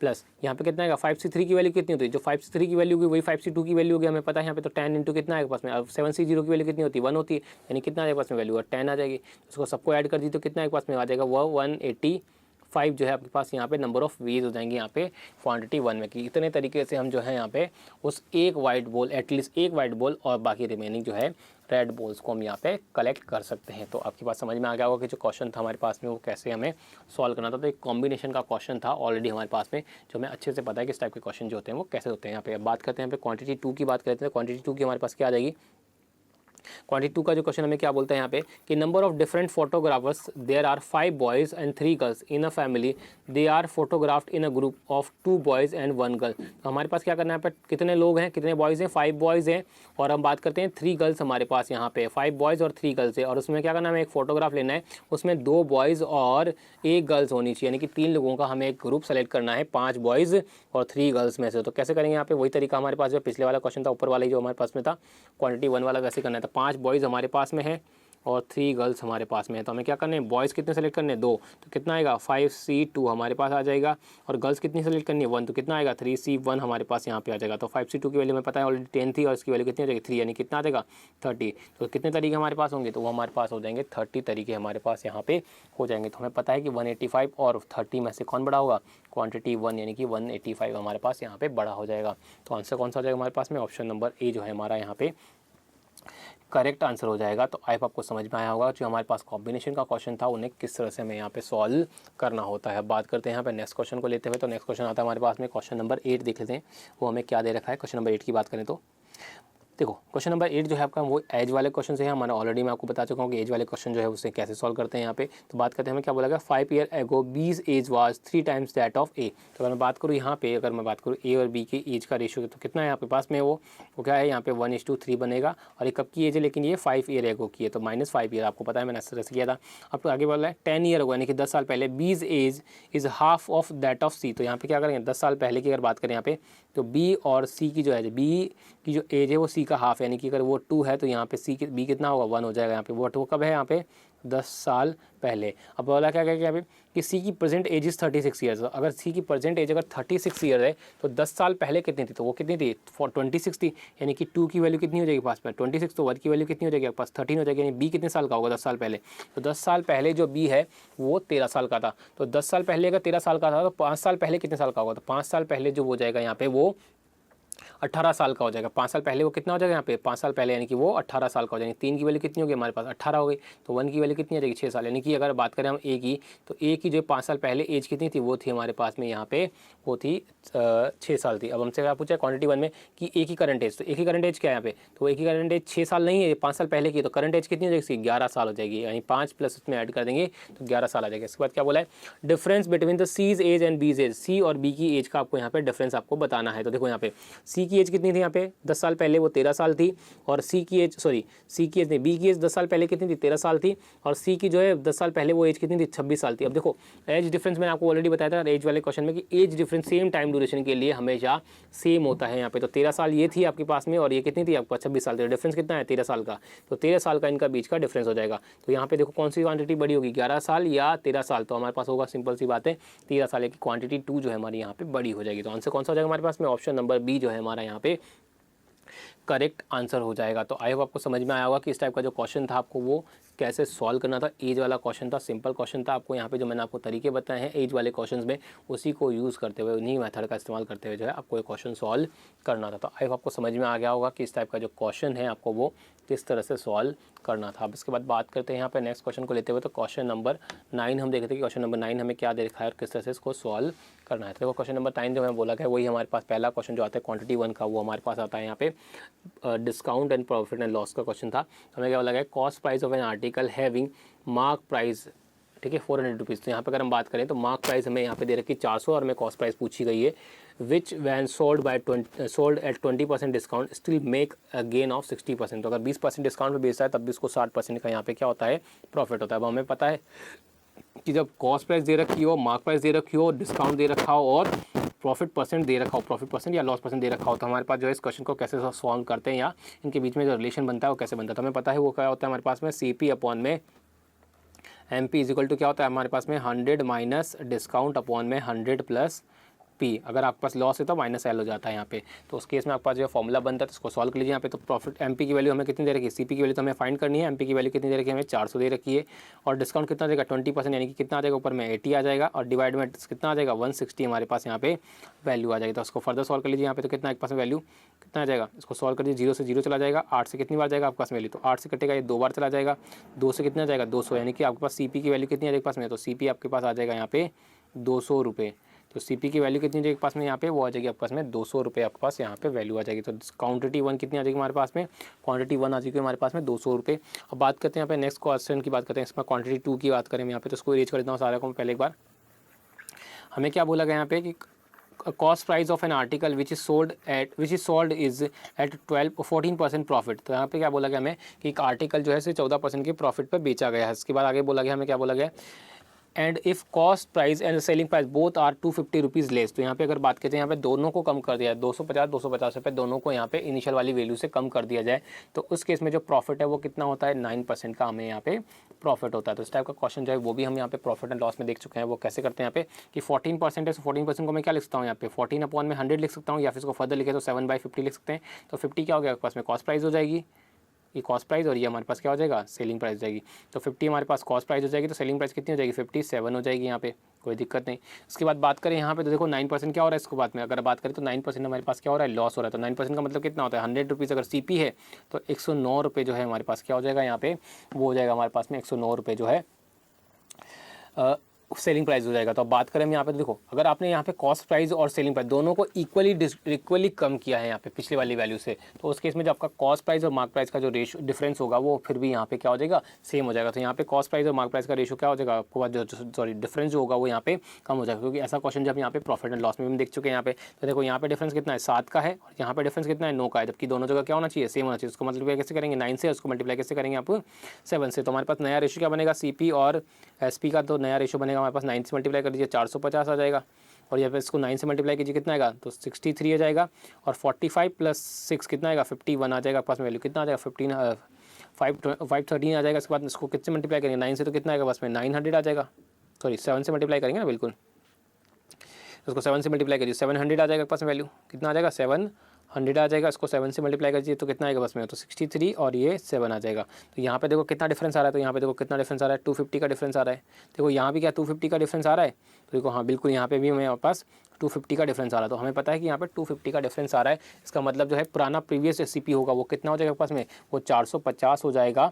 और बात करें हम यहाँ पे, तो हमसे पूछा क्या, कॉस्ट प्राइस ही पूछा, तो पुराना सीपी जो हमारे पास कितना होगा 450 होगा, क्योंकि 250 की वैल्यू कितनी है हमारे पास, 250 ही तो है, तो 450 की वैल्यू कितनी होगी 450 हो जाएगी। 450 की वैल्यू 450, यानी कि पुराना सीपी जो हमारे पास में है वो कितना है 450 रुपये है। तो हमारे पास से क्वांटिटी 2 की वैल्यू कितनी आ जाएगी 450। तो हम बता सकते हैं यहाँ पे कि क्वांटिटी 1 बड़ी है या क्वांटिटी, तो हमें पता है कि ऑब्वियसली क्वांटिटी 2 जो 450 वो क्वांटिटी 1 यानी कि 200 से बड़ी है। तो आंसर कौन सा है हमारे पास में, ऑप्शन नंबर बी जो है हमारा यहाँ पे करेक्ट आंसर हो जाएगा। तो आई होप आपको समझ में आया होगा कि यहाँ पे जो क्वेश्चन थे हमारे पास में प्रॉफिट एंड लॉस के, उन्हीं को क्वेश्चन को जो है यहाँ पे आपको क्वांटिटी वाले इनइक्वालिटी वाले क्वेश्चंस में आपको यहाँ पे दे दिया गया। तो आपको वही कॉन्सेप्ट लगाना है जो आपने यहाँ पे प्रॉफिट एंड लॉस में सीखा था, उसी चीज़ को यहाँ पे अलग से कोई अप्लाई नहीं करना है। वही कॉन्सेप्ट जो आपके पास यहाँ पे थे प्रॉफिट एंड लॉस के वाले, वही कॉन्सेप्ट आपको यहाँ पे इस्तेमाल करते हुए क्वेश्चन को सॉल्व करना है। तो यहाँ पे कुछ अलग नहीं है, आपका जो सारा का सारा जो आपने अभी तक अर्थमेटिक का पार्ट पढ़ा है वो सारे के सारे वो क्वेश्चन आते हैं आपके पास इसी टॉपिक में।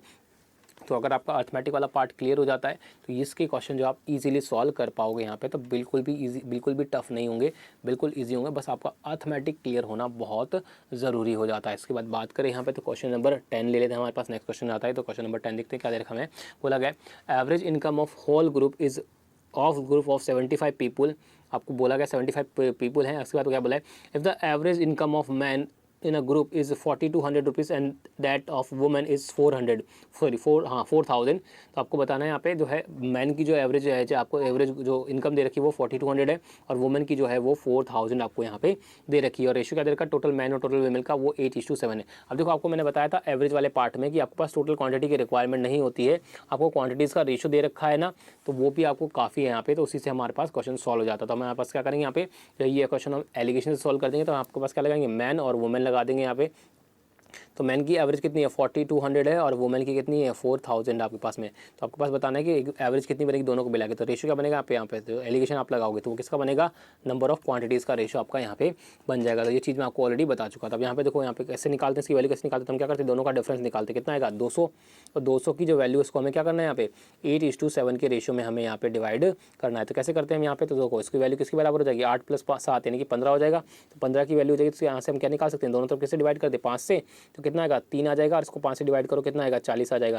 यानी 3 की वैल्यू हमारे पास कितनी आ गई 40 आ गई। तो अगर हम बात करें 8 की वैल्यू, तो 8 की वैल्यू कितनी हो जाएगी हमारे पास में, तो वो आ जाएगी हमारे पास 320/8 हो जाएगा, 320 डिवाइड बाई 8 हो जाएगा। तो 8 की वैल्यू निकालनी है, हम क्या करना है 320 डिवाइड बाई 8 जो है हम यहाँ पे किस में ऐड करेंगे 4000 में। तो हमारे पास क्या वैल्यू आ जाएगी, क्वेश्चन मार्क की वैल्यू आ जाएगी। तो 320 डिवाइड बाई 8 को इसको सॉल्व करें तो कितना आ जाएगा, 8 से डिवाइड करो यहाँ पे कितना आएगा,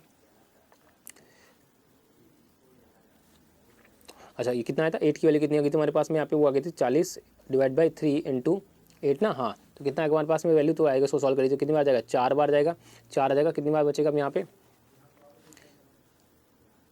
सॉरी डिवाइड बाई 8 नहीं आएगा ना, हाँ बिल्कुल बिल्कुल कितना आएगा, सॉरी यहाँ डिवाइड में 8 नहीं आएगा आपके पास में, यहाँ पे इसको चेक से करेक्ट कर लीजिए। यहाँ पे डिवाइड बाई 8 नहीं आएगा, जब हमारे पास 8 की वैल्यू निकालेंगे तो कितना आएगा 320 डिवाइड बाई 3 आएगा, 8 नहीं आएगा क्योंकि डिवाइड में आपका कितना था 3 था यहाँ पे। तो कितना आएगा वो 320 डिवाइडेड बाई 3 आएगा। तो इसको फर्दर सॉल्व करेंगे तो हमारे पास कितनी वैल्यू आएगी, वो 106। इसके बाद 2/3 आ जाएगा। इसको फर्दर सॉल्व कर लीजिए यहाँ पे तो कितना आएगा 106 2/3 आपके पास वैल्यू आ जाएगी। तो यहाँ पे ऐड कर दीजिए तो कितना आएगा आपके पास में 4106 2:2/3 आपके पास वैल्यू आएगी, आपके पास वैल्यू आ जाएगी 4106.66 आपके पास क्या आ जाएगा यहाँ पे रुपीज़ आ जाएगा। यानी कि आपके पास जो अगर बात करें तो आपके पास ओवरऑल एवरेज इनकम कितनी आ जाएगी 41 यानी 4106.66 रुपीज़ जो है आपके पास यहाँ पे क्वांटिटी 1 की वैल्यू यहाँ पे आ जाएगी। तो वही एलिगेशन मैंने यहाँ पे लगाया, एलिगेशन का इस्तेमाल करते हुए हमने जो क्वेश्चन को सॉल्व किया। तो मैंने आपको ऑलरेडी बताया हुआ था कि एवरेज वाले क्वेश्चन जो आपके एलिगेशन से भी सॉल्व हो जाते हैं। तो उसके बाद बात करते हैं यहाँ पे क्वांटिटी 2 का क्वेश्चन की। अगर हम बात करें यहाँ पे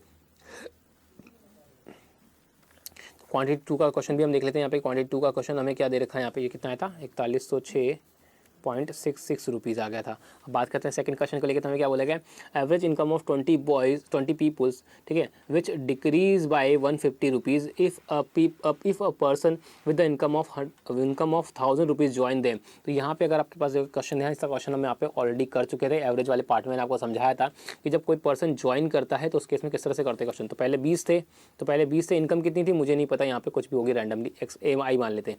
उसके बाद अगर बात करें यहाँ पे तो कितने हो गए, 21 लोग हो गए, बट एवरेज इनकम कितनी हो गई, I प्लस 150 हो गई, सॉरी डिक्रीज हुआ ना तो माइनस हो जाएगा, बिल्कुल माइनस हो जाएगा।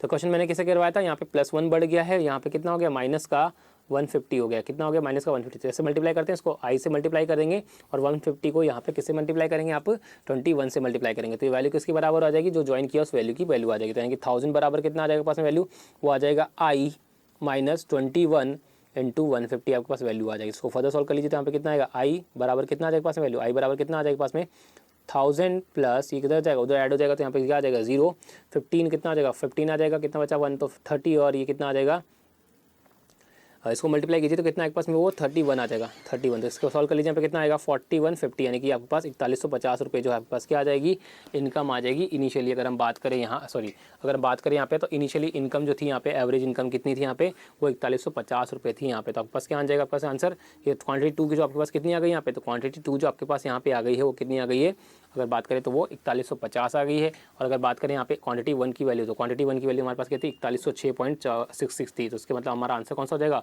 क्वांटिटी 2 जो है यहाँ पे इंक्रीज रहेगी, यानी कि ऑप्शन नंबर बी जो है हमारा यहाँ पे करेक्ट आंसर हो जाएगा। तो आई होप आपको समझ में आया होगा कि दोनों जो क्वेश्चन थे हमने यहाँ पे ऑल्स टाइप के दोनों ही क्वेश्चन जो है हमने यहाँ पे डिस्कस किए हुए थे हमने पास एवरेज वाले पार्ट में। तो अगर आपको ये क्वेश्चन क्लियर नहीं होते हैं तो एक बार रिवाइज करके देखिए, या फिर आप जो है एवरेज वाला पार्ट है उसको फिर से एक बार रिवाइंड करके देखिए, तो आपको चीज़ें जो है यहाँ पे क्लियर हो जाएंगी कि इस टाइप के जो क्वेश्चन है आपको कैसे सॉल्व करने होते हैं। इसके बाद बात करते हैं नेक्स्ट क्वेश्चन को लेते हुए। तो नेक्स्ट क्वेश्चन आता है हमारे पास में क्वेश्चन नंबर 11, वो देख लेते हैं। क्वेश्चन नंबर 11 हमें क्या दे रखा है, देखो बोला क्या गया है, B is thrice efficient than C. तो यहाँ पे बी और सी का एफिशिएंसी का रेशो में दे रखा है, वो कितना दे रखा है 3:1 हमें दे रखा है, ठीक है।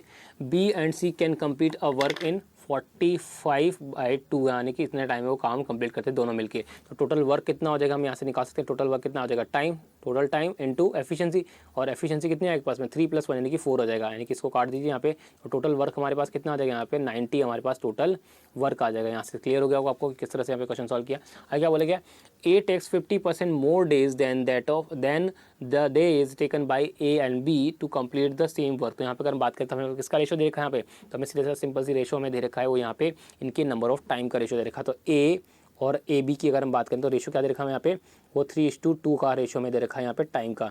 तो एफिशिएंसी का रेशो कितना हो जाएगा पास में, तो एफिशिएंसी का रेशो हो जाएगा 2:3 का हमारे पास रेशो हो जाएगा। अब देखो यहाँ पे अगर इसमें इस रेशो में बात करूँ, इस रेशो में, तो अगर मुझे पता है कि ए की वैल्यू कितनी है 2, तो अगर ए की वैल्यू बचते हैं यहाँ पे 2 है, तो अगर ए की वैल्यू अगर 2 है तो यहाँ पे बी की वैल्यू कितनी होगी, ऑब्वियसली बात है 1 होगी, तभी तो 3 बनेगा। तो बी की वैल्यू कितनी हो जाएगी, यहाँ पे 3 हो जाएगी। लेकिन मैंने क्या बोला, बी की वैल्यू अगर 1 है यहाँ पे तो यहाँ पे भी 1 होनी चाहिए, बट यहाँ पे 3 है, तो इसका मतलब यहाँ भी कितनी होनी चाहिए, फिर 3 होनी चाहिए। तो उसको क्या करेंगे, हम यहाँ पे रेशियोज को सेटिस्फाई करवाएंगे। तो यहाँ पे रेशियो क्या बनेगा आपके पास में, ए बी और सी की एफिशिएंसी का रेशियो क्या बनेगा हमारे पास में, तो उसकी क्वेश्चन को किससे मल्टीप्लाई करना पड़ेगा, 3 से करना पड़ेगा, क्योंकि आपके पास बी की एफिशिएंसी है उसको 3 बनाना है यहाँ पे। तो 3 से मल्टीप्लाई कीजिए कितना आएगा 9, और ये कितना हो जाएगा 6। तो रेशियो क्या बनेगा हमारे पास में, वो बनेगा, यानी कि ए की एफिशिएंसी कितनी होगी 6 हो जाएगी, बी की एफिशिएंसी कितनी हो जाएगी 3 हो जाएगी, और आपके पास सी की एफिशिएंसी कितनी हो जाएगी यहाँ पे 1 आपके पास वैल्यू आ जाएगी। यानी कि हमारे पास तीनों की एफिशिएंसी का रेशियो हमारे पास यहाँ पे आ चुका है। अब अगर हम बात करें यहाँ पे तो हमारे पास है, देखो क्वेश्चन में हमारे पास रेशियोज आ चुका है। अब बात करें यहाँ पे तो हमसे क्या पूछा गया है, number of days taken by the fastest among them to complete the work. तो यहाँ पे हमें बताना है कि सबसे फास्ट जो है वो कौन है, उसने कितना टाइम यहाँ पे लिया है। देखो सबसे फास्ट क्या होगा, जिसकी एफिशिएंसी सबसे ज़्यादा होगी वही सबसे फास्ट होगा, यानी कि ए जो है हमारे पास यहाँ पे सबसे ज़्यादा होगा। तो टोटल वर्क कितना है पास 90 है, और ए जो है सी की एफिशिएंसी से कितना काम करेगा, तो ए का टाइम हमारे पास क्या आएगा 90/6 आ जाएगा, यानी कितना आ जाएगा 15 डेज आ जाएगा। कितना आ जाएगा 15 डेज, यानी कि अगर क्वांटिटी 1 की बात करें तो हमारे पास क्वांटिटी 1 का जो आंसर होगा वो कितना हो जाएगा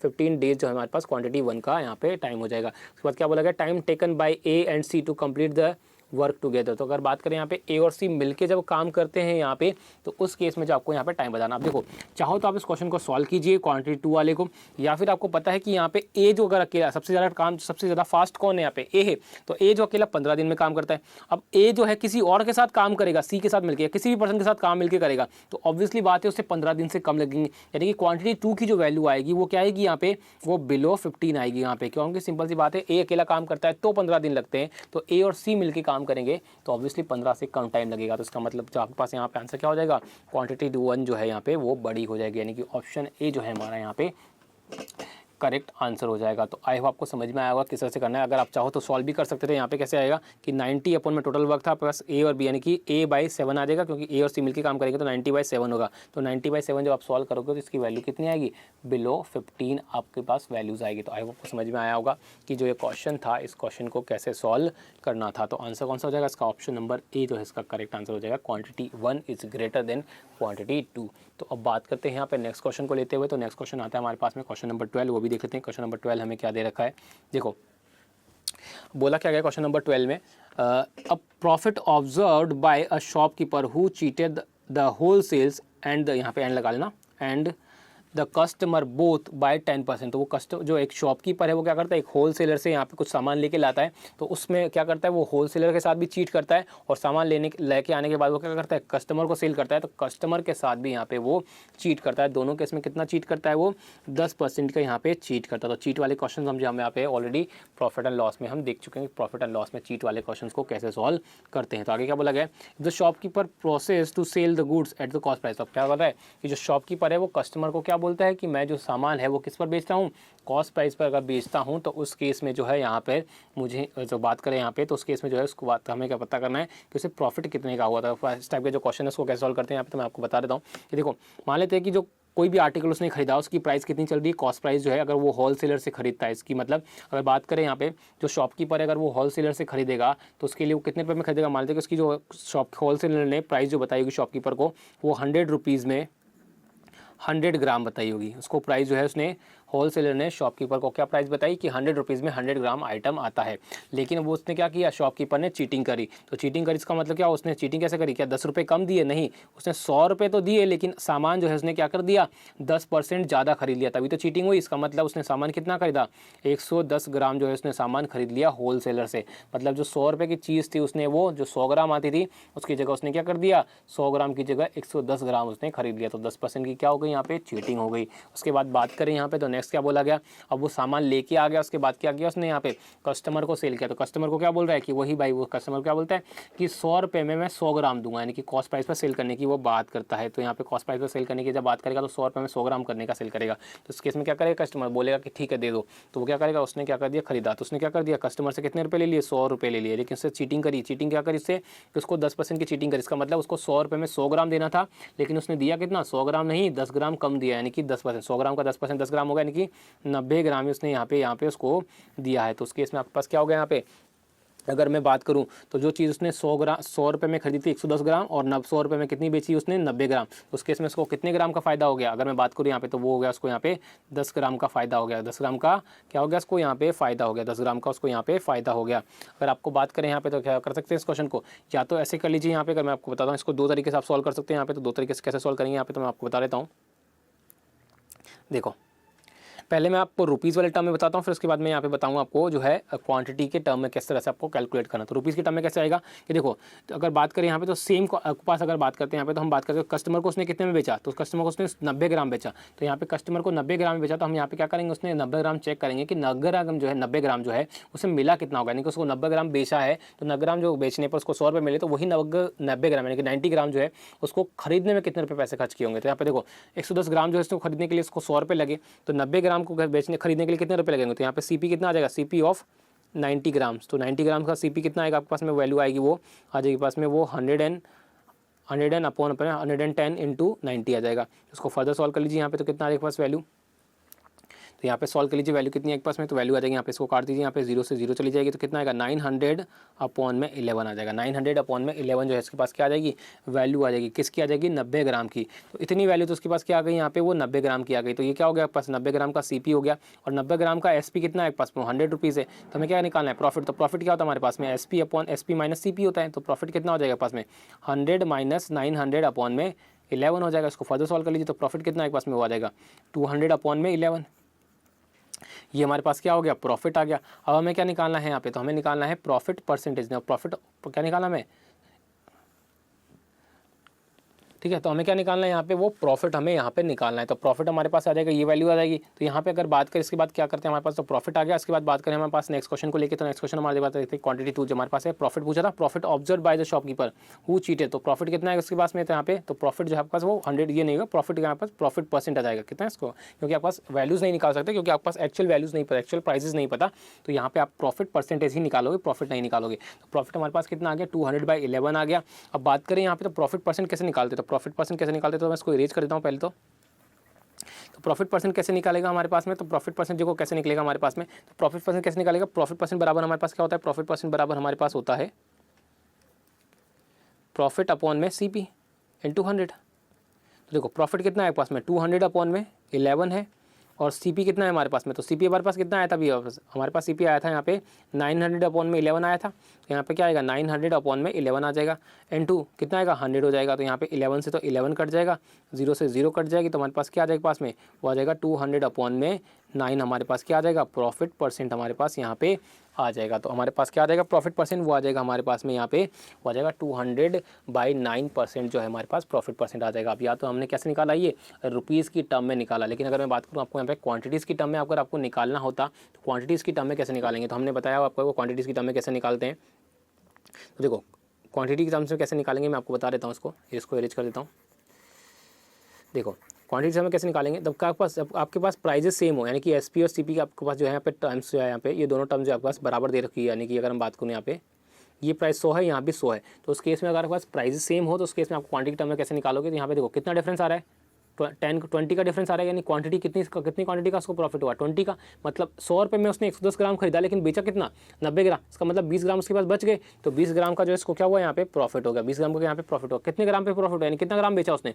तो जितना ग्राम बेचता है वो डिवाइड में आ जाता है, और जितना ग्राम सेव होता है वो क्या होता है ऊपर आ जाता है। इंटू क्या करेंगे हम यहाँ पे, तो इंटू करेंगे 100। तो यहाँ पे क्या हो जाएगा 0 से 0 काट दी तो वैल्यू कितनी आ जाएगी पास में, वो आ जाएगी 200 अपॉन में 9 आपके पास क्या आ जाएगा प्रॉफिट परसेंट हो जाएगा। तो ये आप डायरेक्टली कर सकते थे, आपको उतना सब करने की जरूरत नहीं थी। तो मैं आपको बता दूंगा दोनों तरीके से, एक तरह से अगर आपके पास प्राइजेस वाला टर्म सेम हो, यानी कि ये वाला टर्म सेम हो, तो उस केस में आप क्वांटिटी के बिहाफ पे भी आप क्या निकाल सकते हैं, यहाँ पे प्रॉफिट परसेंट निकालते हो। तो कैसे निकालते हैं, जितना सेविंग कर लिया, जितना प्रॉफिट उसने, जितना आर्टिकल बचा लिया वो ऊपर आता है, और डिवाइड में जितना आर्टिकल उसने सेल किया वो डिवाइड में नीचे आता है, इंटू 100 आपका यहाँ पे परसेंटेज के लिए हो जाता है। तो आंसर क्या हो जाएगा आपके पास में, तो 200 डिवाइडेड बाई 9% आपके पास क्या आ जाएगा पहले, यानी क्वांटिटी 1 की वैल्यू आपके पास यहाँ पे आ जाएगी।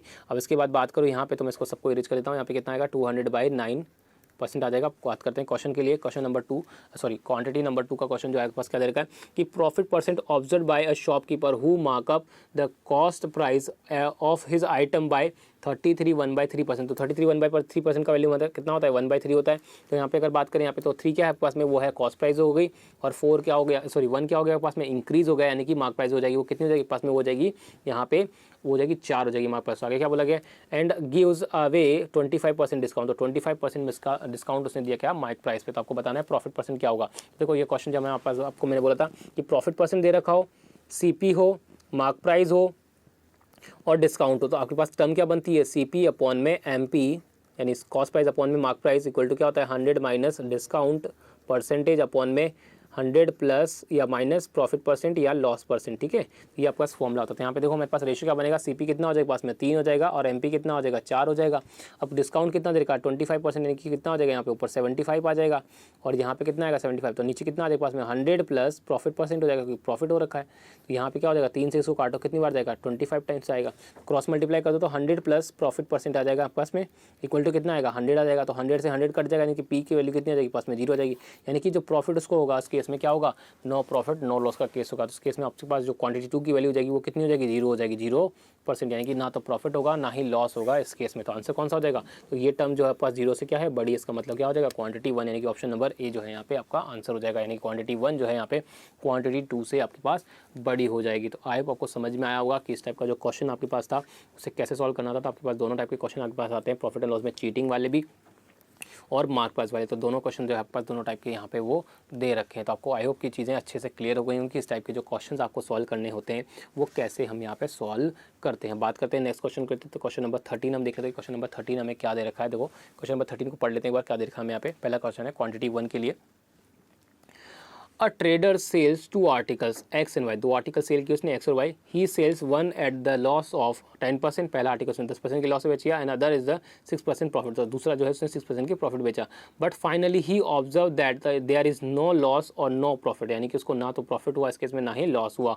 If total sale price of these two articles is 40,000 rupees, यानी कि दोनों आर्टिकल की जो मिला के सेलिंग प्राइस बनती है वो कितनी है यहाँ पे 40,000 रुपये है। तो आपको क्या बताना है, find the difference between their cost prices, तो आपको बताना है कॉस्ट प्राइसेस क्या होगी। तो देखो अगर उसने बोला है फाइनली कि यहाँ पे ज़्यादा नो प्रॉफिट नो लॉस हुआ, इसका मतलब टोटल जो प्राइस उसको मिली है यहाँ पे बेचने पर 40,000 रुपये मिली, इसका मतलब उसने खरीदने पर भी कितना पैसा लगाया होगा 40,000 रुपये, यानी कि ये ही आपकी सेलिंग प्राइस भी होगी और यही आपकी क्या हो जाएगी कॉस्ट प्राइस भी हो जाएगी। क्लियर है। यहाँ पे अब क्या करते हैं, हम एलिगेशन लगाते हैं, तो यहाँ पे क्या लगाते हैं, पहले आर्टिकल पे यानी कि एक्स पर और दूसरा वाई पर, तो यहाँ पे लॉस होगा तो कितना आ जाएगा पास वैल्यू, तो आ जाएगा माइनस का 10 आ जाएगा, ठीक है, और यहाँ पे कितना आ जाएगा प्रॉफिट हो जाएगा तो प्लस का 6% आ जाएगा, तो यानी कि क्या हुआ फाइनली क्या हुआ नो प्रॉफिट नो लॉस यानी कि 0 आ जाएगा। तो यहाँ पे सॉल्व करेंगे तो यहाँ पे कितना आएगा 10 आ जाएगा, और यहाँ पे एलिगेशन लगाओगे तो यहाँ कितना आएगा 6, तो रेशियो क्या बनेगा आपके पास में, वो आ जाएगा 3:5 का रेशियो आएगा। अब ये किसका रेशियो आता है हमें पता है यहाँ पे ऑलरेडी कि ये हमारे पास आता है CP का रेशियो हमारे पास यहाँ पे आता है जब हम प्रॉफिट और लॉस पर एलिगेशन लगाते हैं।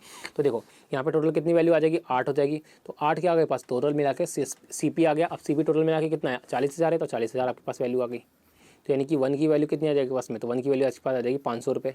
बट हमें क्या निकालना है, डिफरेंस निकालना है किसका, कॉस्ट प्राइस का, दोनों की कॉस्ट प्राइस का, दोनों की कॉस्ट प्राइस का डिफरेंस कितना आएगा 2 आएगा, नहीं 2 की वैल्यू कितनी आ जाएगी पास में, तो वो 1000 रुपये हो जाएगी, यानी कि दोनों की वैल्यू जो है यहाँ पे डिफरेंस कितना आएगा वो 1000 रुपये हमारे पास यहाँ पे हो जाएगा। तो उस केस में अगर बात करें क्वांटिटी 1 के लिए, तो क्वांटिटी 1 का जो आंसर क्या होगा हमारे पास में 1000 रुपीज़ होगा, तो इसको इरेज कर देते हैं यहाँ पे और डायरेक्टली आंसर लिख देते हैं कि 1000 रुपीज़ जो है आपके पास क्वांटिटी 1 हो जाएगी। अब बात करते हैं यहाँ पे क्वांटिटी 2 के क्वेश्चन के लिए क्या दे रखा हमें, the price of a product in 2015 was 600 rupees, तो 2015 में जो है उसकी प्राइस कितनी थी, 2015 में उसकी प्राइस थी 600 रुपये। It was increase y equal amount of x rupees in 2016, तो 2016 रुपीज़ में जो है वो कितना हो गया 2016 में वो एक्स रुपये बढ़ गया, यानी कि 600 प्लस एक्स हो गया। 2017 में कितना हो जाएगा यहाँ पे वो हो जाएगा आपके पास में 600 प्लस 2x हो जाएगा, क्योंकि अगली बार फिर x बढ़ेगा ना, तो 2x हो जाएगा। 2018 में कितना हो जाएगा यहाँ पे वो आ जाएगा पास में वो 600 प्लस 3x हो जाएगा, कितना आ जाएगा 600 प्लस 3x हमारे पास हो जाएगा। अब आगे क्या बोला गया, the price of the product in 2018 में प्राइस ऑफ प्रोडक्ट कितना है 600 प्लस 3x जो उसका प्राइस है इज हाउ मच परसेंट, जो कितना परसेंट है ऑफ द सम ऑफ किसका यहाँ पे 33.1/3%, यानी 33.33% of the price of the product in 2015 का कितना आएगा 33.1/3% कितना होगा यहाँ पे, तो कितना आएगा 1/3 यानी कितना आएगा 200 रुपये हो जाएगा। तो 200 रुपये तो कितना हो जाएगा यहाँ पे 2015 के यहाँ पे इतना percent, and the amount of x यानी कि और कितना, और इसमें 200 एक्स और जोड़ देंगे, तो यानी कि आपके पास क्या आ गया पास में 200 प्लस एक्स की वैल्यू का यहाँ पे क्या करना है आपको यहाँ पे इतना, यानी कि 600 प्लस 3x जो है आपको ये बताना है कि 200 प्लस एक्स का जो है वो कितना परसेंट है। तो कैसे निकालते हैं हम यहाँ पे पता है हमें 600 प्लस 3x जो है हमें बताना है कि 200 प्लस एक्स का कितना परसेंटेज है, तो ये आपको बताना है। तो यहाँ पे सॉल्व कर लीजिए, तो यहाँ पे क्या कर दिए इसमें से मैं क्या करता हूँ 3 कॉमन ले लूँ ऊपर वाले में से, या नीचे वाले को क्या करता हूँ मैं यहाँ पे 3 से कॉमन ले लूँगा, तो यहाँ पे कितना आ जाएगा ऊपर पे, ऊपर कितना आएगा 3, कितना आएगा 200 प्लस एक्स अपॉन में 200 प्लस एक्स इंटू कितना आएगा 100 हो जाएगा, यानी कि 200 प्लस 200 प्लस एक्स से कट जाएगा तो कितना आ जाएगा 3 × 100 यानी कि 300% आपके पास यहाँ पे क्या आ जाएगी वैल्यूज़ आपके पास यहाँ पे आ जाएगी। तो क्वांटिटी 2 का जो आपका आंसर हो जाएगा वो क्या हो जाएगा पास में 300% हो जाएगा। तो अगर बात करें हम क्वांटिटी 1 और क्वांटिटी 2 की वैल्यू की कंपेयर की, तो यहाँ पे क्या हो जाएगा 1000 जो है वो 300 से क्या है यहाँ पे बड़ा है, इसका मतलब क्वांटिटी 1 जो है यहाँ पे आपकी क्या हो जाएगी वो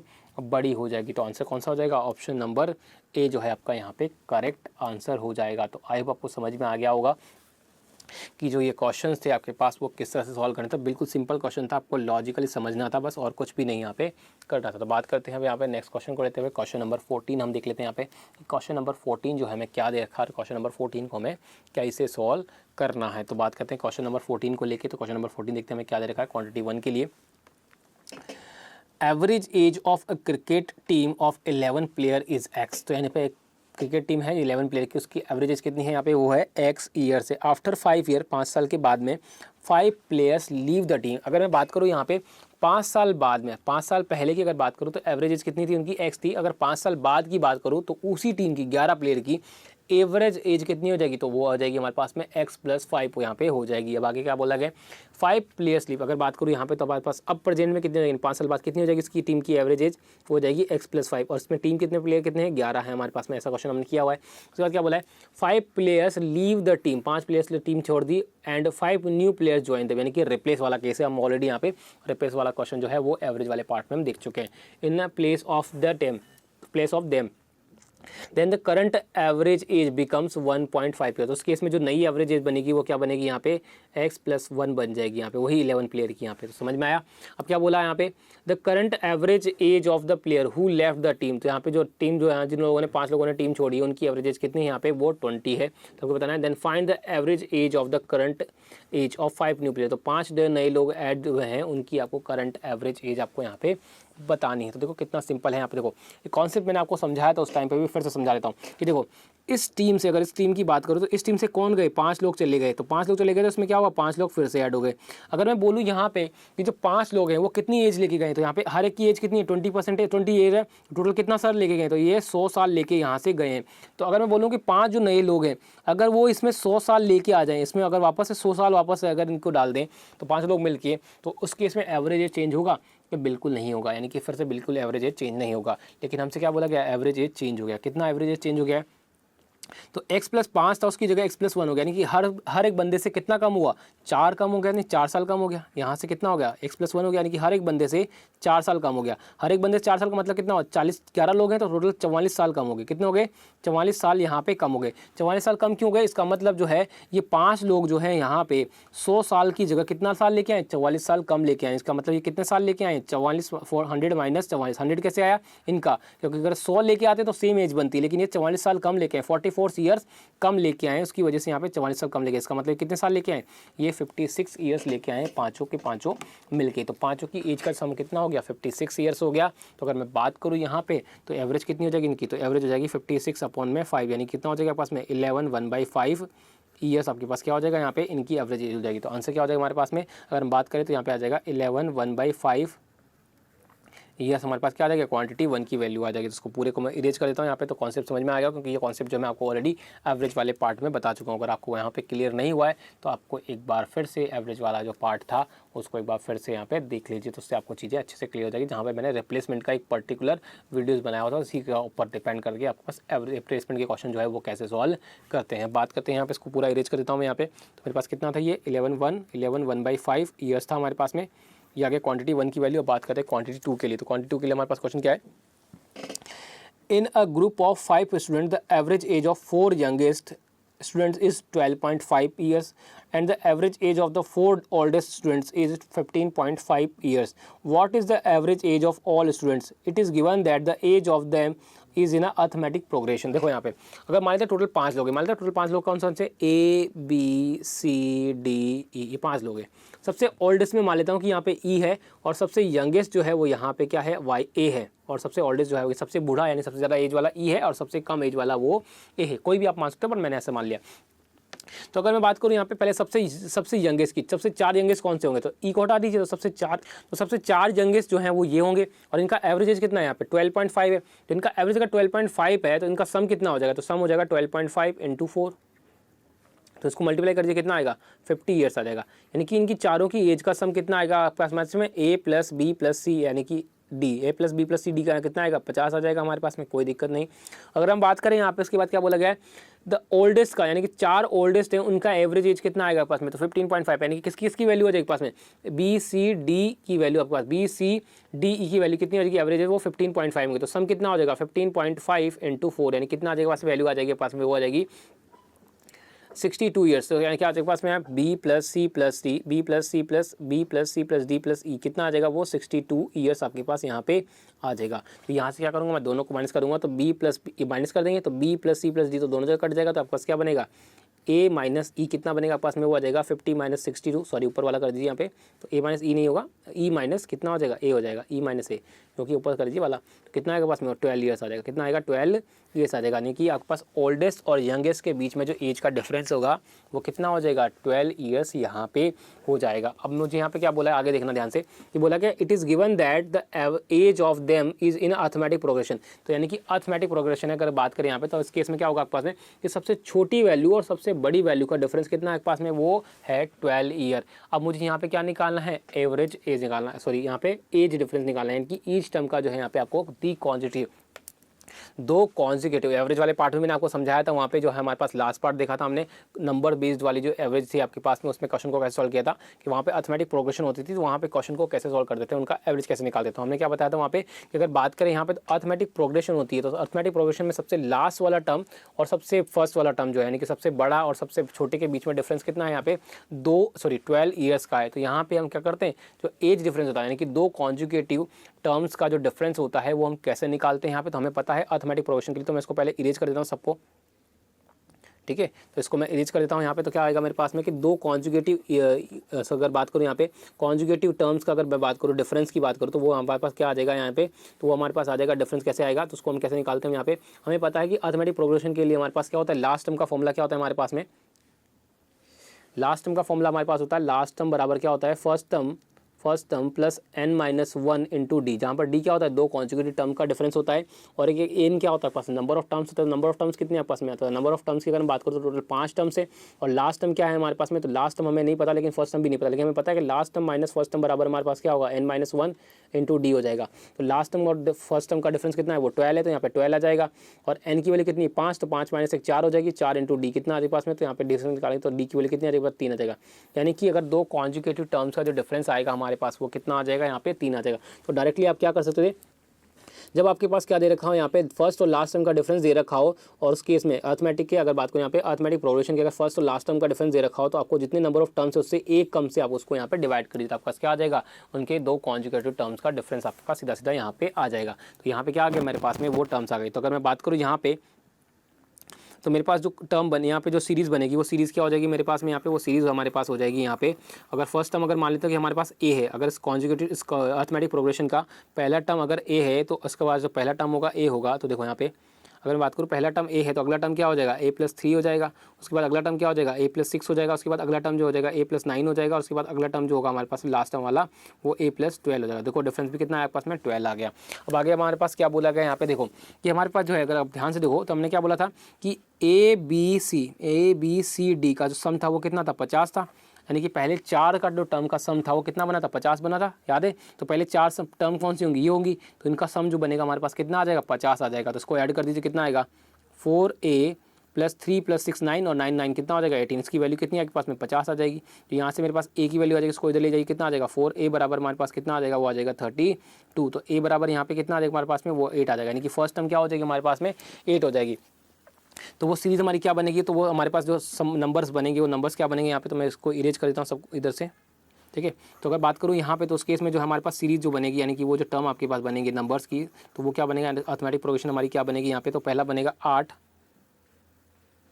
ठीक है। तो पहला होगा 8, अगला कितना होगा यहाँ पे 11, अगला कितना होगा यहाँ पे 14, अगला कितना होगा, अगर बात करूँ 8 + 3 कितना हो जाएगा 11, 11 प्लस अगर बात करूँ मैं यहाँ पे तो 11 में फिर से 3 ऐड करो तो यहाँ पे 14, 14 में 3 ऐड करो 17 हो जाएगा, 17 में 3 ऐड करो यहाँ पे कितना हो जाएगा 20। तो टोटल 5 टर्म हो गई। देखो यानी कि हमारे पास जो सीरीज़ बनेगी वो कितनी बनेगी 8, 11, 14, 17 और 20 की हमारे पास वो यहाँ पे सीरीज़ बनेगी। अब अगर बात करें यहाँ पे तो अर्थमेटिक प्रोग्रेशन में अगर हम बात करें तो इस सीरीज़ का हमें क्या बताना है, एवरेज बताना है, एवरेज बताना है ऑल स्टूडेंट का। तो यहाँ पे जो है इसका पाँचों का हमें क्या बताना है, एवरेज बताना है। तो मैं आपको बता चुका हूँ कि अर्थमेटिक प्रोग्रेशन में अगर आपके पास नंबर ऑफ टर्म्स जो है आपके पास अगर ऑड है, तो अगर उस केस में अगर नंबर ऑफ टर्म्स ऑड है तो उस सीरीज़ का जो एवरेज होता है वो क्या होता है, उसका मिडिल टर्म ही उसका यहाँ पे एवरेज होता है। तो अगर बात करें सीरीज़ में तो सीरीज़ में मिडिल टर्म कौन सा है 14 है, तो इसी सीरीज़ का जो एवरेज हो जाएगा वो कितना हो जाएगा यहाँ पे, वो हो जाएगा यहाँ पे सीधा सीधा 14 हो जाएगा। तो यहाँ पे क्या हो जाएगा हमारे पास में, तो क्वांटिटी 2 की वैल्यू हो जाएगी वो हो जाएगी 14 आपके पास यहाँ पे ईयर्स हो जाएगा।